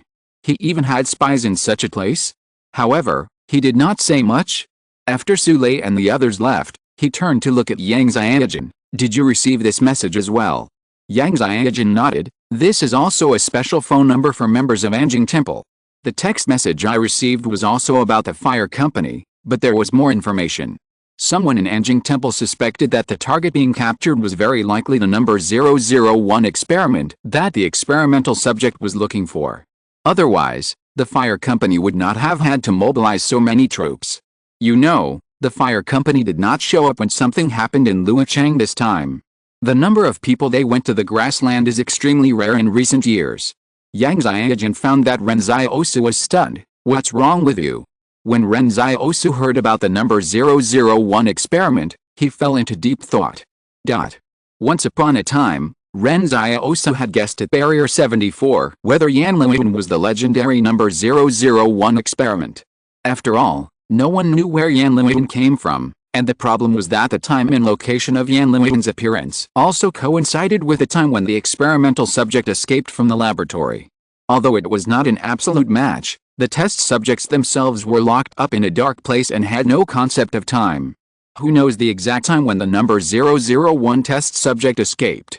Of course, Ren Xiaosu also thought about a question: could it be that he was the number 001 test subject? After all, he also lost a lot of memories, and no one in the town knew where he came from. But now, since Sun Jingxi said that the fire company had captured the number 001 test subject, it must not be him. After all, he was still fine. Yang Xiaojun looked at Ren Xiaosu. Why are you frowning? I suspect that the person captured by the spark company is Yanluan, Ren Xiaosu said. If it is really Luan, I am afraid we will be in trouble. Luan. Yang Xiaojun was stunned. Are you sure? This person was captured from the grassland. How did Luan go to the grassland? I don't know where Luan is now, but the number 39 Spark Laboratory is right next to the market town where we lived at the beginning. You also know this. We went into Jingshan together, Ren Xiaosu explained. A few years ago, I suddenly picked up Luan in the snow. He didn't remember where he came from, nor did he know what he had experienced in the past. His memory was blank. But this does not mean that he is the number 001 experimental subject, Yang Xiaojun said, but your worries are more well-founded. The nearest barrier near barrier number 113 is more than 200 kilometers away. It is impossible for a child like him to walk more than 200 kilometers in the snow and appear outside the market town. Therefore, the Spark Laboratory in Jingshan is closer. Yes, that's why I'm worried. Although Yanluan doesn't have a strong physique like the experimental subject said, it's true that Yanluan has been different from others since he was a child, Ren Xiaosu said, and all extraordinary people will strengthen their physiques. I haven't seen any other special cases except Luan. At this point, Ren Xiaosu saw Yang Xiaojun turned around and walked out of the town. He was surprised and asked, where are you going? Save Luan, Yang Xiaojun said. As a matter of course, the Spark Company's trip only has 6 days, and we must intercept them on the way. Ren Xiaosu was surprised by Yang Xiaojun's straightforwardness and decisiveness. It was still impossible to confirm whether the person captured by the Spark Company was Yanluan. But he must go on this trip. Whether it was Yanluan or not, he must go to verify it in person. Are you going to contact the thugs? Ren Xiaosu asked. Well, this is my first time meeting your aunt. Should I bring some gifts? Does your aunt hate anyone? I'll go and help her kill them or something. Ren Xiaosu thought, it's the first time to meet someone's only relative, so I must bring expensive gifts, and what is more precious than life? But Yang Xiaojun shook her head. No contact, the two of us are enough. In fact, Yang Xiaojun hasn't figured out how to face Yang Anjing, so it's better not to meet first. I just took a bus back to Luoyang today. Because of the activities of the Youth League Central Committee these days, my typing state is a bit broken. I want to relax and take a leave. There's only this chapter today. Chapter 673 Immortality. Inside the Kong family's number 31 fortress, in a simple official residence, a group of people in military uniforms were waiting outside the main hall, each holding a document in their hands, as if waiting to report their work. They stood outside the main hall, looking at the heavy dark red wooden door in front of them, and the sound inside was completely blocked by the wooden door. The officers stood solemnly. There were chairs outside for them to rest, but today was special because the boss was in a very bad mood because of the things in Los Angeles, so no one outside dared to sit down. At this time, a young man walked in from outside the official residence. When he saw the others standing, he smiled and asked the butler, How many bowls of rice did the boss eat today? When the officers inside saw the young man, they all greeted him in a low voice, as if the young man had a very high status. Seeing that the young man was also quite friendly, the butler whispered, "The boss hasn't eaten yet today." The young man sneered, "I was wondering why these people didn't dare to sit down." "You should be careful too, the boss is in a bad mood," the butler said. "What does it have to do with me?" The young man said with a smile, "It's not my business to deal with the affairs in Luocheng. If I go, I will definitely not be tricked by Wang Wenyan. Old Liu, make a new pot of Dahongpao and I will bring it to the boss later." "Okay," the housekeeper nodded. In fact, the housekeeper dared not even breathe in the official residence. When the boss in the official residence was in a bad mood, he was even more terrible than the rumors from the outside world. It is said that Kong Erdong, who is in charge of intelligence in the Kong family, is fierce. Others dare to kill people when they are angry, but he gets angry when he doesn't kill people. When the housekeeper made tea, he handed it to the young man together with a tray. However, when the young man was about to enter the house, the housekeeper pulled him back. "Wang Yun, don't be disrespectful today." "Don't worry, I know what to do," the young man named Wang Yun said with a smile. At this time, Wang Yun pushed the door into the main hall with a tray in one hand. The officers outside were obviously relieved, as if as long as the young man named Wang Yun went in, their disaster today would be over. Kong Erdong inside saw someone pushing the door in, his face became even gloomier, but when he saw it was Wang Yun, he suppressed his temper and said slowly, "When did you come back? Did things go smoothly? Have you found out what happened?" "I came back this morning," Wang Yun said with a smile. "As soon as I heard that you were angry, I hurried over to greet you." "You have some tea first." Kong Erdong glanced at him and said, "Things in Luocheng are handled very badly. Things that have been planned for 4 or 5 years are lost in one day. Even I have to face the wrath of the big boss above." "I have found out about this matter," Wang Yun said. "I just came back from Luocheng. Second brother Kong didn't do anything wrong. There are 2 reasons why this matter failed." Kong Erdong didn't speak, just waited for Wang Yun to continue. "The first reason is that the Wang Wenyan that the Wang family has been hiding is indeed a superhuman, and there are many strange things in Wang family's actions this time, including the battle on Wangxinmen Street, where most of those who escaped were Wang family's superhumans. It was as if they had decided to run away from the beginning and did not expect to kill Suke in that battle," Wang Yun said. "Wang Wenyan is a very powerful opponent. Second brother Kong and others were inexplicably blown to death in the safe house. I guess it was probably Wang Wenyan's doing." "Continue," Kong Erdong said. "Second brother Kong is not a mediocre person. He has made very few mistakes in field work over the years," Wang Yun said thoughtfully. "Therefore, Wang Wenyan was able to blow them to death when they were off guard, so we need to be vigilant. On the other hand, the Wang family is clearly the one who wants the satellite the most, but they withdrew the fastest. I suspect that the Wang family has other ways to seize the satellite, which may also be related to Wang Wenyan's ability. Wang Wenyan is a very key figure in the Luocheng incident. I originally wanted to find him and kill him, but this guy has already hidden back in the Wang family, so it's not easy to do it." "Okay, you have an appointment with the Wang family, so there is no need to put yourself in danger," Kong Erdong said calmly. "If that damn artificial intelligence of the Wang family finds you, I'm afraid all the extraordinary people in the Wang family will hunt you down. Tell me the second reason." "The second reason is the mysterious supernatural person from the northwest," Wang Yun said. "He played an important role in the Luocheng incident. He and a couple are good at using sniper rifles. Later, I went to check the bullet holes on the ground of Wangxinmen Street. There were dozens of people killed by this sniper alone. I think most supernatural people are not willing to meet enemies like them now." "What about you?" Kong Erdong asked. "I don't want to meet him either," Wang Yun smiled, "but this person has no conflict of interest with my Kong family, so the chance of meeting him in the future is not too high. I think he should have returned to the northwest now. This time he is probably helping. Did we hear that Zhang Jinglan had been to Luocheng when he was traveling in the early years?" Kong Erdong rubbed his eyebrows, then took off his reading glasses and put them on the table. "This time you went, at least you found out the details of Wang Wenyan. It would be great if other people could make me worry less. What are your plans next?" "Have you heard about the fire company?" Wang Yun suddenly said. "Of course I heard about it." Kong Erdong glanced at Wang Yun. "Why, do you have any ideas?" The Spark Company is our neighbor, how can we not have any ideas? Wang Yun smiled and said, and boss, think about it, after the Los Angeles incident, Anjing Temple clearly stood on the side of Wang's. Let's not talk about whether it is useful for us to get the number 001 experiment body, even if it is just to destroy the plan of Anjing Temple and Wang's and prevent them from getting the experiment body, it is enough. At this time, Kong Erdong suddenly asked, I heard that the number 001 experiment body may have lived for more than 200 years. Wang Yun was stunned for a moment. He didn't expect Kong Erdong to be concerned about this aspect. In the dark room, a ray of sunlight shone in from the gap in the curtains. Wang Yun looked at the reading glasses that Kong Erdong had just put down on the table, and then he realized that his boss was not young anymore.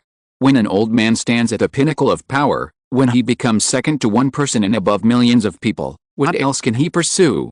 Longevity and eternal power are what they want most. Originally, Wang Yun didn't care much about the so-called experimental subject number 001, and he thought Kong Erdong wouldn't care either, but at this moment he found out that he was wrong. Because he was young, he had never coveted immortality. Wait a minute, there is one more chapter, 2 chapters today. Chapter 674 Assassination. Boss, he may indeed have lived for more than 200 years, Wang Yun said cautiously, but you also have to consider that the experimental subjects have also lived for more than 200 years, but what kind of ghost life do they live in? At this point, Kong Erdong glanced at Wang Yun and said, okay, I know. This time you lead the team to the north, sit on the mountain and watch the tigers fight, let Anjing Temple, Wang's and Spark Company fight. If there is a chance, bring this number 001 experimental subject back to me. As the saying goes, serving the king is like serving the tiger. Wang Yun, who was still favored a second ago, now felt a trace of annoyance from Kong Erdong. In the past, when the boss lost his temper, everyone would invite Wang Yun. As long as Wang Yun arrived, he would have a way to make Boss Kong happy, because many difficult problems would be solved by him. But now, Wang Yun felt that Boss Kong was obsessed with a number 001 experimental subject and could not listen to even a little advice. Originally, he had another more important thing to report, but now it seems that he should wait a while. Wang Yun said respectfully, I understand. I will definitely bring this experimental subject back to Kong's for you. Kong Erdong stood up. Well, I have to go to the boss's official residence to discuss important matters. I won't keep you for dinner. Let's go as soon as possible. Okay, Wang Yun went to the clothes rack to help Kong Erdong take off his coat. How many people do you think I should bring? See for yourself. I trust your ability. Bring as many as you think is appropriate, Kong Erdong said as he put on his coat and went out without looking back. The officers waiting outside the main hall waited in vain. When Kong Erdong walked out, the officers stood straight one by one, watching their noses and their hearts, and dared not speak. The housekeeper looked at Wang Yun with a tentative look, and Wang Yun smiled bitterly and shook his head. The black convoy outside was waiting at the door early, and Kong Erdong's itinerary had been arranged by the secretary long ago. A convoy drove from Tuangji Road to Zhang Avenue, with police cars leading the way in front and vehicles full of bodyguards escorting behind. But Kong Erdong was not going to meet Kong Donghae, the head of the Kong family. After the motorcade passed Zhang Avenue, Kong Erdong's car turned into a small road alone, where a woman of beauty was waiting for him. The car stopped. When it arrived here, there was only this car left in the motorcade, and there were only 2 bodyguards left, one in front and one behind, guarding the door. The woman was already waiting at the door. She looked at Kong Erdong, whose hair was already gray, and complained with a smile, "Why did you come just now? Don't you miss me?" When Kong Erdong saw the young woman, the haze in his heart seemed to have dissipated. He scratched the woman's nose with his fingers, little greedy cat. The two walked into the house. This single-family villa was very quiet, and he was not afraid of being seen by others. When the door of the villa was opened, it creaked. Kong Erdong frowned and said, "This door should be changed." The woman said aggrievedly, "Isn't it because we don't have money? You see, this house should be renovated. The attic was leaking a few days ago." Kong Erdong laughed again, "You are always asking for money in various ways." As they talked, they walked into the living room. The woman had already reached out to unbutton Kong Erdong's clothes, but at this moment, the crystal hanging lamp on the ceiling of the living room suddenly made a crisp sound. Kwang Erdong looked up in astonishment and saw that the screws on the base of the crystal hanging lamp had broken. The woman screamed and dodged. Kwang Erdong also wanted to dodge, but he was old and his skills were no longer as flexible as when he was young. With a loud bang, the huge hanging lamp pressed Kwang Erdong down. Dark purple blood flowed along the floor, and Kwang Erdong's legs were still shaking. The bodyguards outside rushed in immediately after hearing the noise, and in a building not far from the villa, Vanilla chuckled to Tang Hulong, "Done, let's pack up." Tang Hulong asked curiously, "Is that it done?" Of course, Vanilla smiled. "I originally thought that Kwang Erdong had no shortcomings, and there were many bodyguards guarding him, so it would be difficult to deal with him. But I didn't expect that this guy was cautious when he was young, but when he got older, he began to covet the beauty of young women." Tang Hulong thought for a while and said, "Maybe he can find his youth back from young women. Many older power seekers are like this. This thing is like poison." "That's right," Vanilla smiled. "Let's go quickly. Although what I did seems like an accident, the intelligence chiefs of the Kong family will definitely be suspicious, and the boss wants us to go to the north. We must be present for this operation against a fire. But what I wonder is, since you can do it alone, why did you call me?"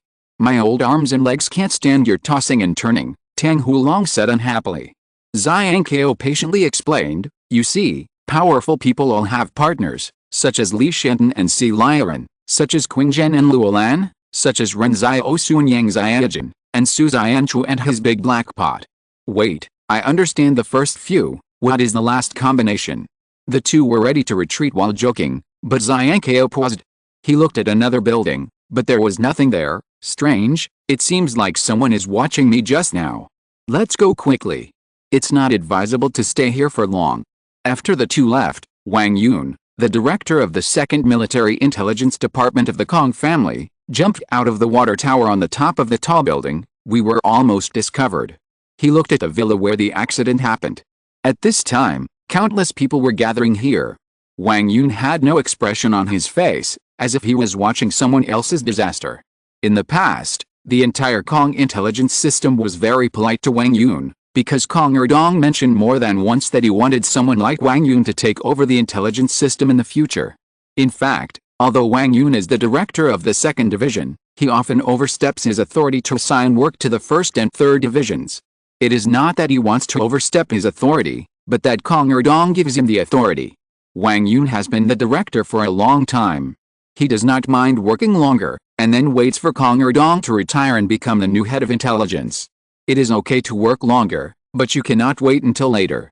A boss who pursues immortality is a disaster for his subordinates. It is said that accompanying a king is like accompanying a tiger. Who wants to accompany a tiger that may eat him at any time? Of course, Wang Yun did not have the courage to kill Kwang Erdong himself. He just concealed the fact that he found the traces of Zhang Kao and Tang Hulong. This was something he was supposed to report, but Kwang Erdong's attitude made him keep it secret. Originally, he just wanted to see if there would be any gains, but Wang Yun did not expect to gain so much. "Let's go to the north first," Wang Yun suddenly laughed. At the moment, he was undoubtedly one of the best candidates to take over the intelligence system, but how to get rid of this one? A gift was needed. Kong Donghae, the current head of the Kong family, is also old, and he should be interested in immortality. Wang Yun knew very well that the most important thing to do at this time was not to form a party and engage in politics, but to let Kong Haedong understand who is the real person in charge. Chapter 675 Anjing Temple Selection. In Los Angeles, many places are busy. Workers organized by King Group brought in construction materials from outside the city to repair the damaged houses and buildings. In this huge fortress, walking on the street, you can often see walls blackened by fire and burnt neon signs. Fortunately, the first thing King Group did after the melee was post-disaster reconstruction. Not only did they rebuild houses and set up temporary living tents, but they also distributed food so that they could get through the difficult times. This gave the residents of Los Angeles some hope and brought some vitality to Los Angeles. A reporter reported to Jiangsu that he wanted to interview the displaced refugees to see if they were moved by King Group's reconstruction. As a result, the reporter was criticized at the Hope Media headquarters that day. Jiangsu's voice when scolding reporters and editors was always loud. "These people don't even have a home. You asked them if they are moved? Are you crazy? Don't bother them at this time." Hope Media is not the official media of King Group. There is no need to publicize their achievements like this. Jiang Su scolded, and all the reporters below were quiet. Some people say that Jiang Su is the pillar of Hope Media. As long as he is still in Hope Media, this newspaper will only walk on the road of seeking the truth. Today is the day of the special recruitment examination of King University. Zhou Yingsu and many parents stood outside the gate of King University, waiting for the candidates inside. Among the parents of the candidates, only Zhou Yingsu dressed herself up, surpassing all the other parents next to her. Zhou Yingsu also looked down on the middle-aged woman next to her from time to time, standing proudly in the snow. The parents of the students next to her were all rolled their eyes at Zhou Yingsu's appearance. At this time, many students came out of the school. Zhou Yingsu immediately cheered up. Wang Yuqi and others were walking in front of the students. When they saw Zhou Yingsu, they waved frantically. "Sister Yingsu, how did you do in the exam?" Zhou Yingsu asked anxiously. "Very good." Wang Yuqi did not keep them in suspense. During this period of time, Zhou Yingsu was the one who was most concerned about their grades. She cooked for them in different ways every day and took care of their daily lives. Wang Yuqi and his friends were grateful people. If they were not grateful, they would not be able to follow Ren Xiaosu and Wang Fugi to this day. So everyone was full of confidence at the moment, and the first thing they did was to tell Zhou Yingsu the good news. The exam for the special recruitment batch was also a written exam, and the results would be announced after 7 days. But Wang Yuqi and his friends were smart, and they were diligent in preparing for the exam and never lazy. Before the accident, they studied for their parents, but now they study for themselves, and study to add strength to Ren Xiaosu and his group in the future. They are different from most candidates. They have goals. Moreover, when I was in the Li Corporation, the exams were much more difficult than they are now.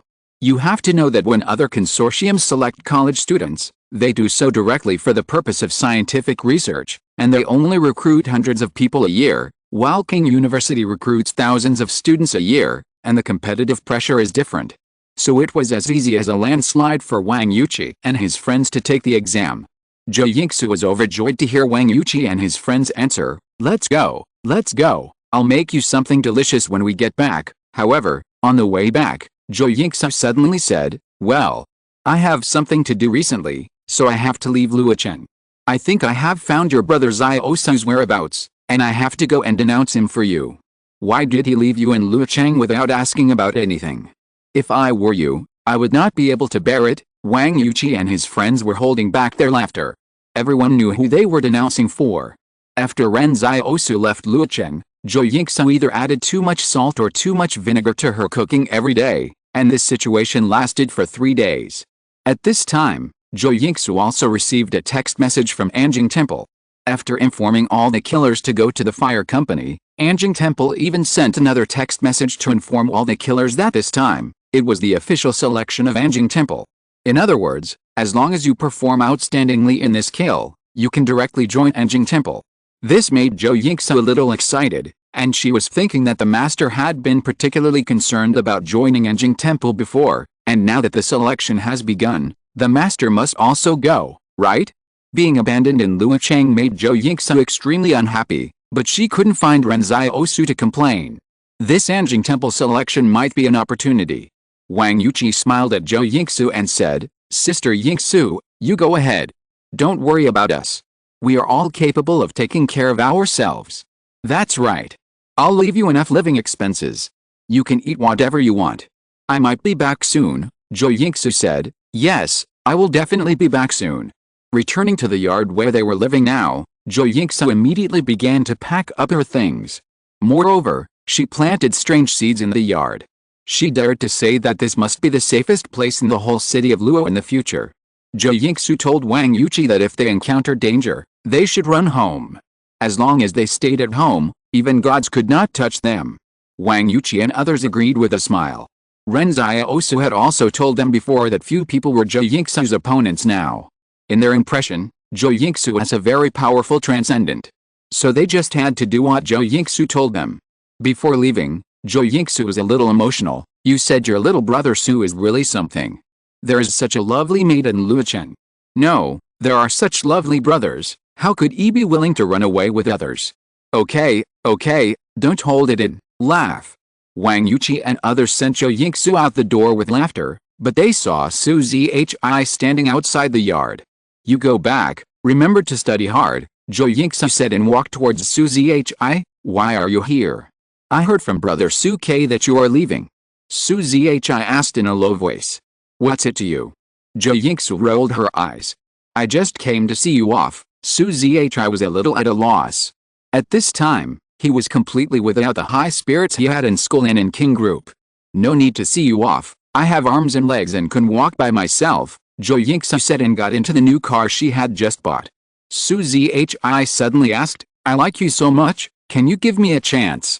Zhou Yingsu slammed the car door shut. I like my master so much, but he never gave me a chance. After that, Zhou Yingsu stepped on the accelerator, and the SUV roared towards the north. There will be 2 more updates in the evening, but it will be very late. I am still rewriting the outline of this volume. Friends who go to bed early are advised not to wait. End of this chapter. Thank you very much for reaching the end. Don't forget to like. Looking for more exclusive content and immediate access? Subscribe to our Patreon. Remember, every like, subscription, or donation encourages us to continue. Thanks to everyone, see you in the next video.